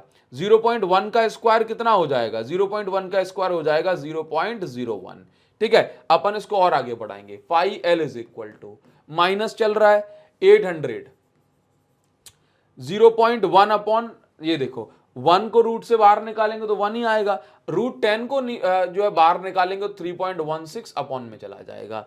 डेसिमल हटेगा तो नीचे 2 जीरो आ जाएंगे, 2 जीरो से ये 2 जीरो कटेंगे, तो phi L is equal to कितना आ गया, -8 अपॉन 3.16, ठीक है। 8 अपॉन 3.16 सॉल्व करेंगे, कैसे कर लेंगे, तो देखो ये 2 डेसिमल हटेगा, 2 जीरो ऊपर, ये 316 नीचे, ठीक है। डिवाइड कर लो, 800 316, 2 जा 632, ठीक। देखो इसको सॉल्व करने के बाद अपना आ गया phi L is equal to minus का 2.53, ये आ गया अपने पास, ठीक है। ये देखिए, और यूनिट क्या है, newton per coulomb into metre square. Clear. आप इसका स्क्रीनशॉट ले सकते हैं। अभी हम आगे बढ़ेंगे और राइट वाली सरफेस से फ्लक्स को कैलकुलेट करेंगे, ठीक है। तो यहां पे फिर से लिखूंगा फाई आर राइट वाली सरफेस के लिए, तो ई ए कॉस थीटा, ये आएगा, phi R is equal to, देखिए जरा, ई की जगह अल्फा एक्स की पावर 1/2, और कॉस, यहां पे देखो थीटा किस किस के बीच का एंगल, इलेक्ट्रिक फील्ड वेक्टर और एरिया वेक्टर। अब ये वाली सरफेस का मुंह ऐसे है, ठीक है, इस पे एरिया वेक्टर अंदर की साइड नहीं जाएगा, डिब्बे के अंदर नहीं होगा एरिया वेक्टर, क्यों, क्योंकि एरिया वेक्टर हमेशा आउटवर्ड डायरेक्शन में होता है, नॉर्मली आउटवर्ड। तो इलेक्ट्रिक फील्ड भी यहीं और एरिया वेक्टर भी यहीं, तो एंगल कितना, 0 डिग्री, तो कॉस 0, ठीक है। और ये तो ई की वैल्यू हो गई, ए की वैल्यू लिख लेंगे तो ए की जगह लिख लेंगे ए, तो phi R is equal to, phi R alpha की जगह 800, एक्स, एक्स मतलब दूसरी वाली सरफेस एक्स एक्सिस में कितनी दूरी पर है, ये देखो ये डिस्टेंस ए है और ये डिस्टेंस भी ए है, ये जो साइड दी गई है वो a है, तो यहां पर कितना हो जाएगा, x की जगह लिखूंगा 2a और पावर 1/2। ठीक है भाई, किसके ऊपर पावर है 1/2, x के ऊपर है पावर 1/2। ठीक है, तो यहां पे आ जाएगा x की वैल्यू 2a और उसकी पावर 1/2। ठीक है, अब देखिए a की जगह क्या लिखूंगा, a स्क्वायर, एरिया का स्क्वायर, एरिया यानी इसका स्क्वायर, तो साइड का स्क्वायर, सॉरी a स्क्वायर। ठीक है, cos 0 की वैल्यू 1 है, तो राइट साइड के लिए 800 इंटू 2, एरिया की जगह क्या लिखूंगा, मतलब a की जगह क्या लिखूंगा 0.1, 2 इंटू 0.1 तो 0.2 के ऊपर पावर 1/2 और ये चल रहा है a स्क्वायर, a स्क्वायर का मतलब है 0.1। देखो यहां पे समझ लो, a की वैल्यू 0.1 तो 2 से इंटू तो 0.2 हो गया, यहां पर देखिए 0.1 का स्क्वायर कर दिया। ठीक है, आगे सॉल्व करेंगे, आगे देखो कैसे सॉल्व करेंगे इसको। फाई आर, राइट साइड से फ्लक्स 800 इंटू 0.2 के ऊपर पावर 1/2 है ना, तो 0.2 के ऊपर रूट लगा दिया, डेसिमल हटाया, अपॉन में 10 आ गया। ठीक है, 0.1 का स्क्वायर करके 0.01 आ जाएगा। Phi R is equal to 800 0.2, अब तो 0.2 बचा नहीं, अब सिर्फ 2 बचा है, तो देखो ऊपर क्या बचा है, √2 की वैल्यू 1.414, तो 1.41 मान लेता हूं, √10 की वैल्यू 3.16 होती है, 0.01 डेसिमल हटेंगे तो नीचे 2 जीरो आ जाएंगी, सॉल्व करो उसको आगे, 2 जीरो से 2 जीरो कट जाएंगी, डेसिमल से डेसिमल कट जाएगा, phi R is equal to देखो कितना हो जाएगा, 8 1 जा 8, 8 चौक 32, 8 एकम 8 और 3 11, 1128 और 316 से डिवाइड कर देंगे तो फाई आर की वैल्यू कितनी आ गई, एक बार देख लेते हैं जरा।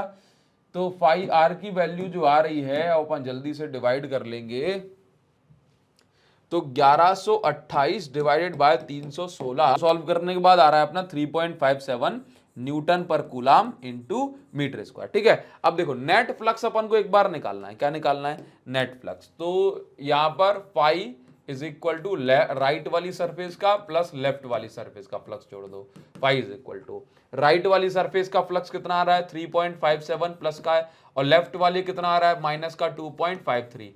अगर आप इन दोनों को ऐड करेंगे मतलब जो फाइनल जो आएगा दैट विल बी 1.04, और अगर आप एग्जैक्ट डेसिमल वगैरह वैल्यू जाती है आपकी तो 1.03 1.05 ऐसा ये हो सकता। तो फ्लक्स की वैल्यू अपनी इतनी आ गई और हम जो है इस वैल्यू को कंफर्म कर लेंगे अभी। ठीक है, तो देखिए जरा, तो अपना जो है यहां पर आप ये देखेंगे कि 1.05 न्यूटन पर कूलाम, अच्छा एक मिनट, ये क्या निकाला है अपन ने, फ्लक्स निकाला है ना, तो Newton per coulomb into metre square, यही यूनिट लिखी है अपन ने। ठीक है, हाँ, तो Newton per coulomb into metre square, ये आपने फ्लक्स निकाल दिया। अब ये जो आपने अब अपना 1.04 आ रहा है और इनका 1.05 आ रहा है ना, ये इनकी एग्जैक्ट कैलकुलेशन होगी, अपना थोड़ा बहुत पॉइंट ऊपर नीचे जा रहा है, कोई दिक्कत नहीं उससे, है ना, डेसिमल के 2 डिजिट बाद वाली बात है। ठीक है, अब देखो क्या निकालना है भाई, चार्ज, कितना चार्ज एनक्लोज है, देखो the charge with in the cube, तो कितना चार्ज एनक्लोज है इसके अंदर, तो देखो चार्ज का फॉर्मूला गॉस लॉ क्या कहता है, phi is equal to Q by epsilon naught, है ना, charge enclose by epsilon naught. तो अगर मुझे क्यू निकालना है तो फाई इंटू एप्सिलॉन नॉट कर दूंगा, तो Q is equal to phi की वैल्यू 1.04 हमने ली है और ये 8.85 10 टू द पावर माइनस का 12 ये चल रहा है। बस अब अपन इसको सॉल्व कर लेंगे, जो भी आंसर आ जाएगा वो ठीक है, 8.85 इंटू 1.04, ठीक, तो 9.204 यानी कि 9.204 into 10 to the power minus के 12 और ये कूलाम, ये इतना हो जाएगा। चार्ज है तो कूलाम यूनिट होगी। ठीक, तो आप इसका स्क्रीनशॉट ले सकते हैं, अभी हम आगे बढ़ जाएंगे। ठीक है, स्क्रीनशॉट ले लो इसका। अभी हम आ जाते हैं अपने नेक्स्ट क्वेश्चन की ओर। नेक्स्ट क्वेश्चन क्या है जरा एक बार देख लीजिए। नेक्स्ट क्वेश्चन भी ऐसा ही है, सेम है नेक्स्ट क्वेश्चन। इसमें क्या दिया गया है एक बार इसको समझा देता हूं आपको। ठीक है, नेक्स्ट क्वेश्चन देख लेते हैं। तो अगले क्वेश्चन में हमें दिया जा रहा है, सेम क्वेश्चन है, सब कुछ सेम है, बस कैलकुलेशन बदल जाएगी। देखिए जरा इस बार क्या दिया गया, एग्जाम्पल नंबर 1.12 यानी कि 12वें नंबर का क्वेश्चन है अपना आज का। एनसीईआरटी के ये जो क्वेश्चंस दिए गए हैं थोड़े से लेंदी हैं, कैलकुलेशन इनकी रिजल्ट है, बाकी एकदम कॉन्सेप्ट सिंपल है, कोई दिक्कत वाली बात नहीं है। देखिए अभी क्या है, an electric field is uniform, an electric field is uniform. Uniform electric field की बात की जा रही है और इलेक्ट्रिक फील्ड किस डायरेक्शन में, and in the positive x direction. यहां पे साफ साफ लिख के दिया गया है uniform same magnitude but negative for negative x direction. इसका मतलब ये भी बता दिया कि and in the positive direction for positive x. देखो क्या कहा जा रहा है कि प्लस एक्स वाली डायरेक्शन में इलेक्ट्रिक फील्ड प्लस एक्स की हो रहा है, हाँ, और सेम मैग्नीट्यूड वाली इलेक्ट्रिक फील्ड नेगेटिव एक्स वाली डायरेक्शन में है नेगेटिव एक्स के लिए, फॉर नेगेटिव एक्स। ठीक है, सारी चीजें दी हुई हैं, एक बार आराम से पढ़ो। क्या लिखा है, electric field is uniform and in positive x direction for positive x, यानी कि ये ओरिजिन हो गया। अगर इस साइड प्लस एक्स होता है, इस साइड माइनस एक्स, तो कहा जा रहा है कि प्लस एक्स की साइड देखोगे तो इलेक्ट्रिक फील्ड पॉजिटिव डायरेक्शन में है, माइनस एक्स की साइड देखोगे तो इलेक्ट्रिक फील्ड नेगेटिव डायरेक्शन में है। ठीक है, चलिए आगे कहा जा रहा है ये इलेक्ट्रिक फील्ड की वैल्यू दे दी गई, 200 आई कैप नेगेटिव एक्स में है -200 आई कैप, लेकिन आपको यहां पर सिर्फ वैल्यू कंसीडर करनी है, सिर्फ वैल्यू कंसीडर करनी है इलेक्ट्रिक फील्ड की। ठीक है, जो प्लस माइनस साइन आएगा वो सिर्फ किसके कारण होगा, ए वेक्टर और ई वेक्टर के एंगल के कारण। ठीक, आगे दिया गया राइट सर्कुलर सिलेंडर जिसकी लेंथ 20 सेंटीमीटर है, ये जो यहां से यहां तक की लेंथ है वो 20 सेंटीमीटर है। ठीक है, एंड रेडियस 5 सेंटीमीटर, इसकी जो रेडियस है वो 5 सेंटीमीटर है। ठीक है, ये हमें एरिया जो है निकालने में हेल्प करेगा। Has it centre on origin, इसका जो सेंटर है वो ओरिजिन पे है, और तो इस प्रकार से ओरिजिन से एक फेस -10 सेंटीमीटर पे होगा, दूसरा फेस 10 सेंटीमीटर पे होगा। निकालना क्या है, what is net outward flux through each flat face, दोनों फ्लैट फेस से कितना नेट आउटवर्ड फ्लक्स होगा। दूसरा, what is flux through the side of cylinder, cylinder की साइड से कितना फ्लक्स होगा। और तीसरा आपको निकालना है what is net charge inside the cylinder. ठीक है, तो देखो यहां पर आप समझिए कि अगर मैं पहले क्वेश्चन की बात करता हूं, पहले पॉइंट की, net outward flux through each flat face, देखो जितना फ्लक्स इससे लिंक होगा उतना ही फ्लक्स इससे लिंक होगा, क्योंकि दोनों के लिए। अच्छा एक बात बताओ, यहां पर अगर मैं एंगल की बात करूंगा तो इस डायरेक्शन में इलेक्ट्रिक फील्ड ऐसे है तो ई वेक्टर ऐसे, और सिलेंडर के पास जो फ्लैट फेस, सिलेंडर ऐसा है, फ्लैट फेस इस साइड है, तो सिलेंडर के फ्लैट फेस पे एरिया वेक्टर ड्रॉ करूंगा तो वो इस साइड, तो इसके लिए एंगल कितना 0 डिग्री। इसके लिए भी लेफ्ट के लिए इलेक्ट्रिक फील्ड माइनस में ही है तो यहां पे भी एंगल कितना 0 डिग्री, एरिया वेक्टर भी यहीं पे पड़ेगा। ठीक है, यहां पे देखो इलेक्ट्रिक फील्ड इसी साइड चाहे इस साइड मान लो, एरिया वेक्टर ऊपर जाएगा तो थीटा 90 डिग्री। तो इसका आंसर कितना हो जाएगा भाई, what is flux through the side of cylinder, तो इसका आंसर हो गया फाई इज इक्वल टू 0। जब भी एंगल 90 डिग्री बनता है, cos 90 की वैल्यू 0 होती है तो फ्लक्स 0 हो जाता है। ठीक है, चलिए तो पहला काम मुझे क्या करना है कि देखो जितना फ्लक्स लेफ्ट वाले फेस से कनेक्ट होगा उतना ही फ्लक्स राइट वाले से होगा, दोनों की वैल्यू सेम है, दोनों का एंगल सेम है, दोनों का एरिया सेम है, सब कुछ सेम है, दोनों के लिए इलेक्ट्रिक फील्ड सेम है। ठीक है, अब देखते हैं, तो फाई इज इक्वल टू अगर मैं निकाल लेता हूं राइट फेस से तो ई ए कॉस 0 लगेगा।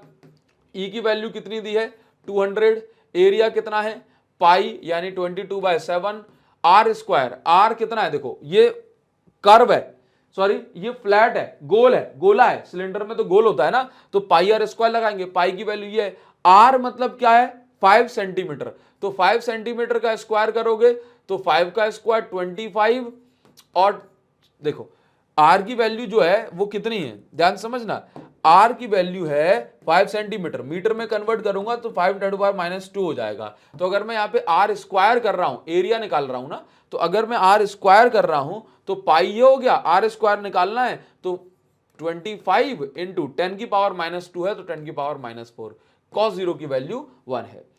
अब देखिए आगे क्या करेंगे, देखो 22 दूनी 44, 4400 हो गया। ठीक है, इसका इससे इंटू कर दिया, 25 को 7 से डिवाइड कर दो, 10⁻⁻4 कर दो, तो ये कितना हो जाएगा 4400, 7 21, 4 बचेगा, 7 35, तो 3.55 इंटू 10⁻⁻4 चलने दो। इसके बाद देखो 44 इंटू 3.55, 10⁻⁻2 बचा, 2 0 2 0 उड़ गई। ठीक है, 44 इंटू 3.55 3.55 156.2 156.2 इंटू 10⁻²। तो अगर मैं ये -10⁻² का मतलब क्या है, ये अपॉन में 100 है, तो फ्लक्स जो मैं निकाल रहा हूं राइट से वो कितना हो जाएगा 1.56, ठीक है। और ये Newton per coulomb into metre square. जितना फ्लक्स राइट से उतना ही फ्लक्स किससे होगा, लेफ्ट से होगा। तो फ्लक्स कितना है लेफ्ट से, कितना है भाई देखिए जरा, तो फ्लक्स लेफ्ट से हो जाएगा अपने पास, देखो 1.56 इंटू 10⁻, अच्छा 1.56 same newton per coulomb into metre square, same चलेगा लेफ्ट से भी और राइट से भी, सब कुछ सेम है, ठीक है। ध्यान देंगे, अब आपको समझना है कि राइट से भी सेम है, लेफ्ट से भी सेम फ्लक्स है, ठीक है। तो इसके अंदर ये तो हमने निकाल दिया, नेट चार्ज कितना एनक्लोज है इसके अंदर, तो आप ये देख लो जरा। तो पहले तो नेट फ्लक्स निकाल लो, नेट फ्लक्स निकाल रहे हैं, देखो फाई लेफ्ट वाले से प्लस फाई राइट वाले से, तो phi is equal to left वाले से 1.56 प्लस राइट वाले से भी 1.56, तो phi is equal to 3.12 newton per coulomb into metre square. आपके दिमाग में यह आ सकता है कि सर ऐसा नहीं होगा कि लेफ्ट का फ्लक्स और राइट का फ्लक्स जो है कैंसिल करते हैं एक दूसरे को, नहीं, क्योंकि देखो दोनों फ्लक्स आउटवर्ड है, बाहर की साइड है, तो दोनों फ्लक्स अगर बाहर की साइड है तो इसका मतलब है अंदर चार्ज है, दोनों फ्लक्स बाहर की साइड है, इसका मतलब क्या है, नेट फ्लक्स कुछ ना कुछ है, ठीक है। बस ये चीज समझो आप, ठीक। अब अपन को क्या निकालना है भाई, नेट चार्ज इसके अंदर कितना होगा, तो देखिए चार्ज के लिए phi is equal to Q by epsilon naught होता है, तो Q is equal to phi into epsilon naught हो गया, ठीक है। Q is equal to phi की वैल्यू 3.12, एप्सिलॉन नॉट की वैल्यू 8.85 इंटू 10⁻⁻12। सॉल्व कर लो,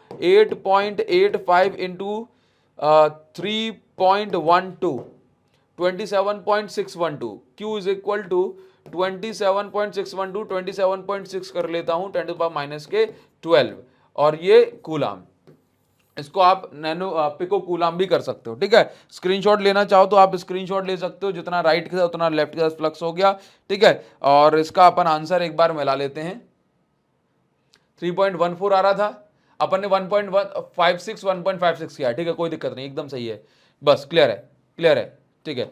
अभी देखो आगे जो नेक्स्ट इसमें एग्जाम्पल दिया गया है उसमें क्या लिखा गया है, एक बार अपन चेक कर लेते हैं। एग्जाम्पल नंबर 1.13, अच्छा क्वेश्चन है, बढ़िया क्वेश्चन है। इसके बाद तो ये अपन यहां पर आ गए, एग्जाम्पल नंबर 1.13,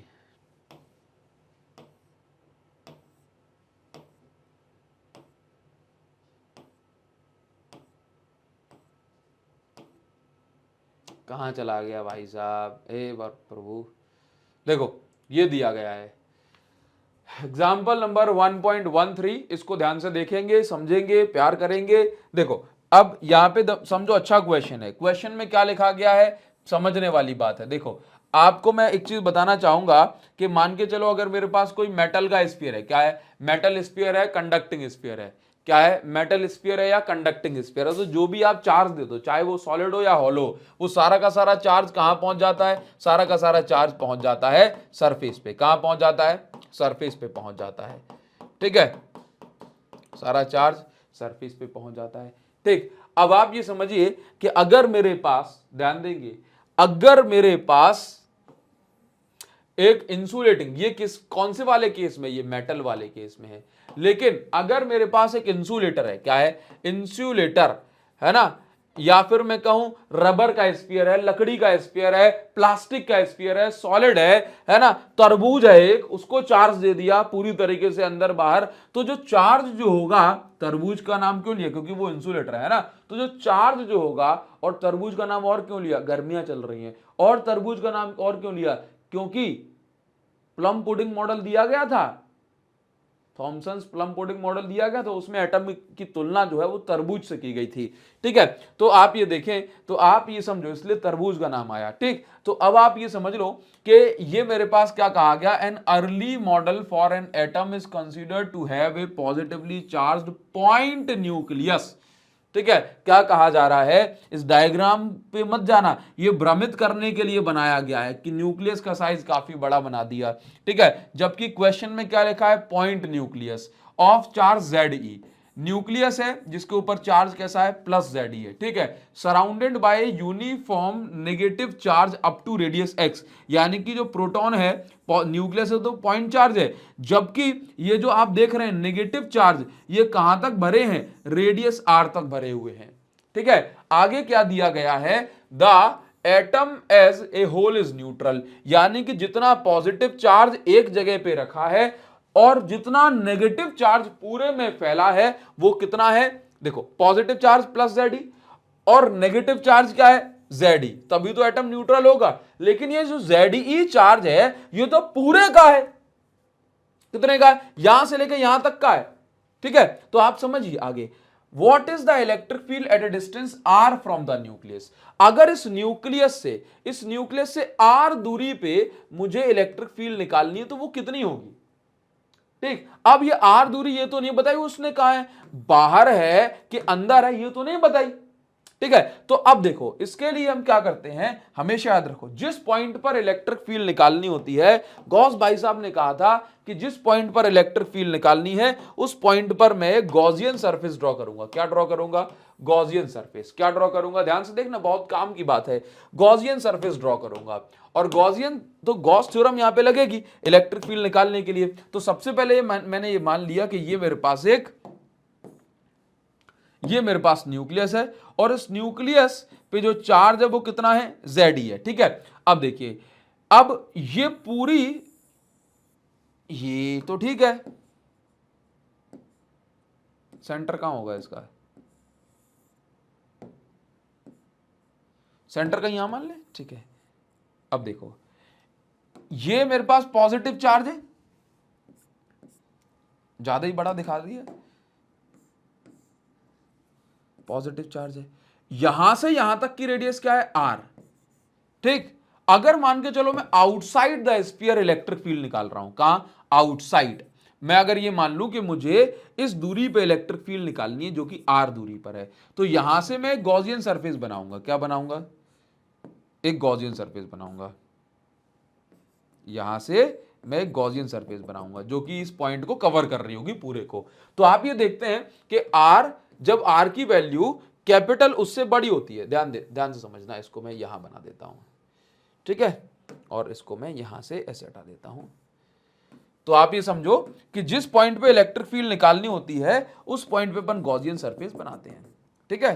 तो जैसे मुझे इलेक्ट्रिक फील्ड कहां निकालनी थी, बाहर इस पॉइंट पे, तो मैंने क्या किया कि अगर मैं इलेक्ट्रिक फील्ड निकाल रहा हूं E एट r, कितनी दूरी पे, r पे, और ये r जो है ये कैपिटल R से बड़ी डिस्टेंस है, यानी कि इसकी रेडियस है। तो आप ये देखो इलेक्ट्रिक फील्ड निकालोगे, क्या निकालोगे भाई, फाई इज इक्वल टू क्या होता है, Q बाय एप्सिलॉन नॉट होता है। अच्छा समझना, अभी समझना, इलेक्ट्रिक फील्ड निकालनी है तो ऐसे लिख सकता हूं, फाई की value E dot ds, E vector dot ds vector Q bye epsilon not. अब आप ये देखो, charge Q inside Gaussian surface, Gaussian surface, तो गॉसियन सरफेस के अंदर नेट चार्ज कितना है, जितना पॉजिटिव Ze और उतना ही नेगेटिव Ze, तो नेट चार्ज कितना हो गया, 0, तो Q कितना हो गया, 0। अगर Q की वैल्यू 0 तो इलेक्ट्रिक फील्ड भी इसके बाहर कितनी होगी, 0। ये कितनी इलेक्ट्रिक फील्ड बनाएगा, नेट 0, क्योंकि गॉसियन सरफेस के अंदर जितना पॉजिटिव चार्ज उतना ही नेगेटिव चार्ज। लेकिन अब बात आती है मेन, कि अगर आपसे कह दिया जाए कि मुझे इलेक्ट्रिक फील्ड निकालनी है, ये पेज आपके पास सेव रहेगा, ठीक है, और एक पेज को मैं यहां से हटा देता हूं। अगर आपसे कह दिया जाए कि अब मुझे इलेक्ट्रिक फील्ड निकालनी है कहां पर, इस जगह पे, कहां पे, इस जगह पे, मतलब ये हमारे पास कुछ स्फीयर हमने मान लिया, ये, ठीक, ये मेरे पास क्या है भाई, ये मेरे पास है प्लस Ze वाली न्यूक्लियस, और मुझे इस पूरे की रेडियस क्या है, कैपिटल R। अब मुझे इलेक्ट्रिक फील्ड निकालनी है, लेट से R less than capital R, मतलब मुझे इलेक्ट्रिक फील्ड निकालनी है कहीं इसके अंदर, तो लेट से इस जगह पे मुझे इस जगह पे इलेक्ट्रिक फील्ड निकालनी है, तो यहां पे मैंने क्या बना ली, गॉसियन सरफेस। अब सिंपल सी बात, फाई इज इक्वल टू या simple E close integration E D S is equal to E vector dot D S vector. यहां पे फिर से जहां पे आप इलेक्ट्रिक फील्ड निकालना चाह रहे हो ई vector dot D S vector. देखो अच्छा एक बात आओ, यहां पे समझना कि ये कितना चार्ज है, प्लस जेड ई, ठीक है, और इस पूरे के अंदर कितना चार्ज है, नेगेटिव जेड ई। तो अगर मैं इस जगह पे देख रहा हूं तो क्या इसके अंदर भी माइनस जेड ई चार्ज आ गया होगा, इस पूरे में मिला के माइनस जेड ई चार्ज आ गया होगा, नहीं। तो इस जो गॉसियन सरफेस के अंदर जो प्लस चार्ज है वो ज्यादा है और माइनस चार्ज कम है, क्योंकि हम इसके अंदर इतने इतने जगह में देख रहे हैं। तो जो नेट इलेक्ट्रिक फील्ड होगी वो कहां होगी, आउटवर्ड डायरेक्शन में, क्योंकि नेट इलेक्ट्रिक फील्ड प्लस के कारण बन रही होगी। तो ई वेक्टर ये हो जाएगा, डीएस वेक्टर भी यहीं पर हो जाएगा, सेम डायरेक्शन में होने के कारण थीटा की वैल्यू 0 हम कंसीडर कर लेंगे, है ना। तो वो अपना मेन कंसर्न नहीं है। तो ई डी एस, और यहां पे देखो ई डीएस का अगर मैं इंटीग्रेशन करूंगा तो वो कितना हो जाएगा, गॉसियन सरफेस की रेडियस स्मॉल आर, तो E into 4 pi R square, 4 pi R square, जिसके ऊपर डीएस बनाते हैं हमेशा गॉसियन सरफेस की जो है एरिया कंसीडर करते हैं, ठीक है। Q by epsilon not, Q net by epsilon not, ठीक है। अब देखो नेट चार्ज इसके अंदर कितना है समझना। तो देखो नेट चार्ज कितना है, तो नेट चार्ज की कैलकुलेशन अगर मैं कर रहा हूं, अपॉन में एप्सिलॉन नॉट लिखा रहे हैं तो नेट चार्ज की कैलकुलेशन करता हूं मैं, समझना। तो नेट चार्ज कितना है, देखिए पॉजिटिव चार्ज कितना है इस गॉसियन सरफेस के अंदर, जेड ई, कितना है जेड ई, और नेगेटिव चार्ज कितना है माइनस जेड ई, नहीं वो तो पूरे में भरा है माइनस जेड ई, तो सिर्फ इसके अंदर कितना है तो उसको समझना पड़ेगा। तो आप ये समझो कि अगर मैं इसके अंदर नेट चार्ज आपको बताना चाहता हूं, नेट चार्ज क्यू नेट, तो इसको समझो कि प्लस चार्ज कितना है पॉजिटिव जेड ई, ठीक है, और नेगेटिव चार्ज कितना है, देखिए जरा ध्यान से। तो चार्ज का फॉर्मूला क्या होता है, वॉल्यूम इनटू डेंसिटी। ये तो पॉइंट साइज है, इसका तो कुछ वॉल्यूम है ही नहीं, तो इसका मतलब पूरे में नेगेटिव ही भरा है, आप ऐसे समझ सकते हो। न्यूक्लियस तो एक बिंदी के नाम पे रखी हुई है, तो उसके वॉल्यूम को आप इग्नोर मार सकते हो, ये मान सकते हो कि उसने कोई वॉल्यूम घेरा ही नहीं है एक प्रकार से।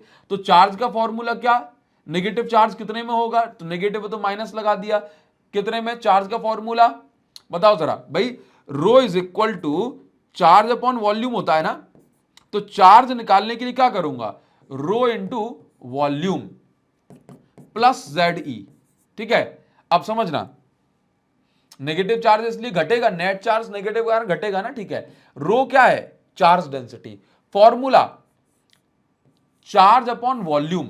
अब देखना कि जो नेगेटिव चार्ज है वो कितने वॉल्यूम में फैला हुआ है, नेगेटिव चार्ज तो पूरे वॉल्यूम में फैला है, तो 4/3 पाई कैपिटल आर का क्यूब, पूरे वॉल्यूम में फैला है ना, पूरे वॉल्यूम में, और पूरा वॉल्यूम स्फीयर का कहां तक माना जाएगा, यहां तक, ठीक है। सर हम तो इस जगह तक निकाल रहे हैं ना, वो तो इलेक्ट्रिक फील्ड निकाल रहे हैं। डेंसिटी, जब चार्ज डेंसिटी की बात की जाती है तो total charge upon total volume रखा जाता है, और वॉल्यूम की जगह क्या रखूंगा, यहां पे देखना वॉल्यूम किसका, देखो वॉल्यूम 4/3, ये तो चार्ज डेंसिटी हो गई। अब देखिए वॉल्यूम 4/3 पाई आर क्यूब, कितने वॉल्यूम में नेगेटिव चार्ज भरा है, अब अपन उसकी बात कर रहे हैं, 4/3 पाई आर क्यूब। तो आर रेडियस तक नेगेटिव चार्ज भरा है, उतने के हमें जो है चार्ज निकालना है, ठीक है, उतने का चार्ज। अच्छा सर अब मुझे कैसे पता पड़ेगा, मैं तो यहां पे भी कैपिटल आर लेने वाला था, मुझे कैसे पता पड़े कौन सा वॉल्यूम लेना है। तो भाई देखो अगर Q is equal to lambda L की बात करता हूं, चार्ज लीनियर चार्ज डेंसिटी, तो कितना चार्ज है, किसके लिए बात करेंगे, लैम्डा तो पूरे वायर के लिए सेम है, ये एल मैटर करता है। इसी प्रकार से कितने, अब मान के चलो कि आपने यहां भी कैपिटल आर ले लेते, कैपिटल आर से कैपिटल आर कट जाता तो जेड ई बचता चार्ज, और जेड ई तो पूरे वॉल्यूम में, तो पूरे वॉल्यूम तक का चार्ज नहीं देखना है अपन को, यहां तक जब डेंसिटी निकालते हैं तब अपन टोटल चार्ज अपन टोटल वॉल्यूम करते हैं, लेकिन यहां पे सिर्फ उतना वॉल्यूम निकालना जितने के अंदर चार्ज भरा है, तो ये मैंने यहां पे कंसीडर किया, ठीक है। ये यहां से पूरा कैंसिल हो रहा था, पूरा कैंसिल, तो क्यू नेट जो मैं कैलकुलेट कर रहा हूं, इसको चलो साइड में किसका दूंगा, क्यू नेट जो मैं निकाल रहा हूं कितना आ गया, जेड ई दिखाई पड़ रहा है, क्यू नेट जो मैं निकाल रहा हूं वो कितना आ गया, Q net is equal to, ध्यान से देखिए, Z E minus Z E, और यहां पर R cube upon capital R cube, ये बच रहा है। Q net is equal to Z E common आ गया 1 minus R cube upon capital R cube, ये बच रहा है। क्यू नेट आपने निकाल दिया, स्क्रीनशॉट आप इसका ले सकते हैं, स्क्रीनशॉट ले लो। अब मुझे क्या निकालना है, इलेक्ट्रिक फील्ड, तो इलेक्ट्रिक फील्ड में निकाल लूंगा। E इज, अब देखना, EDS is equal to Q net by epsilon naught. तो E निकालना है, जो कि कैलकुलेट करना है इलेक्ट्रिक फील्ड, DS 4 पाई किसका, 4 पाई R स्क्वायर, कौन सा वाला R भाई, जो आपने जहां पे गॉसियन सरफेस कंसीडर की है, ये DS गॉसियन सरफेस का पार्ट होता है, वहीं पे तो DS वेक्टर ड्रॉ करते हैं, 4 pi R square. Q net की value ZE 1 minus R cube upon capital R cube. E is equal to ZE upon 4 pi R square को नीचे भेज सकता हूं, 4 पाई R स्क्वायर नीचे भेज दिया, 1 minus R cube upon capital R cube. अगर मैं यहां से कुछ कॉमन लेना चाहूं तो कॉमन ले सकता हूं क्या? हाँ सर, ले तो सकते हो। देखिए जरा, जो चीज कॉमन लेता हूं ना, वहां पे उसका डिवाइड करता हूं। ध्यान समझना, एक बार बता रहा हूं, जो चीज कॉमन लेता हूं ना, जैसे मान के चलो इक्वेशन में लिखा है 2x प्लस 4y, ये लिखा है। अगर मुझे इसमें 2 बाहर निकालना है तो यहां पे 2 का डिवाइड हुआ तो बचा x, और यहां पे भी 2 का डिवाइड हुआ 4 में तो बचा 2। तो ये इस तरह से बाहर निकाला है। तो जहां से जो चीज कॉमन निकाली जाती है उसमें उसका डिवाइड कर देते हैं, समझना। जैसे मान के चलो कि अगर मुझे ऐसा करना है, या ऐसे कर लो, कॉमन क्यों निकालना है, फालतू की बात, ZE अपॉन 4 पाई, ठीक है। अब अगर मैं R स्क्वायर को, अगर मैं चाहता हूं, अच्छा एक मिनट, अपॉन में एप्सिलॉन नॉट भी तो लिखा है, एप्सिलॉन नॉट भी लिखा है अपॉन में, एक मिनट, अपॉन में एप्सिलॉन नॉट भी लिखा है, तो इक्वेशन वही थोड़ी अधूरी अधूरी लग रही थी। एप्सिलॉन नॉट ये लिख दिया मैंने, एप्सिलॉन नॉट ये लिख दिया। R स्क्वायर को अंदर भेज दो, तो 1 अपॉन R स्क्वायर हो गया, minus R cube upon R cube into R square, ये हो जाएगा। तो अगर मैं इसको सॉल्व करूंगा तो R स्क्वायर से R क्यूब कटेगा तो इतना आ जाएगा, ठीक। तो ये इलेक्ट्रिक फील्ड हमने निकाल ली। ये इतनी इलेक्ट्रिक फील्ड बनेगी इनसाइड द ये एटॉमिक स्ट्रक्चर जो हमें कैलकुलेट करनी थी। उम्मीद करता हूं ये आपको समझ में आया होगा। अगर कहीं कोई डाउट लग रहा है तो आप इसको एक बार रिवाइंड करके देख सकते हो। थोड़ी सी जो है सोच समझ आपको इसके लिए बनानी पड़ेगी, ठीक है। अभी हम आगे बढ़ जाएंगे हमारी एनसीईआरटी एक्सरसाइज की ओर।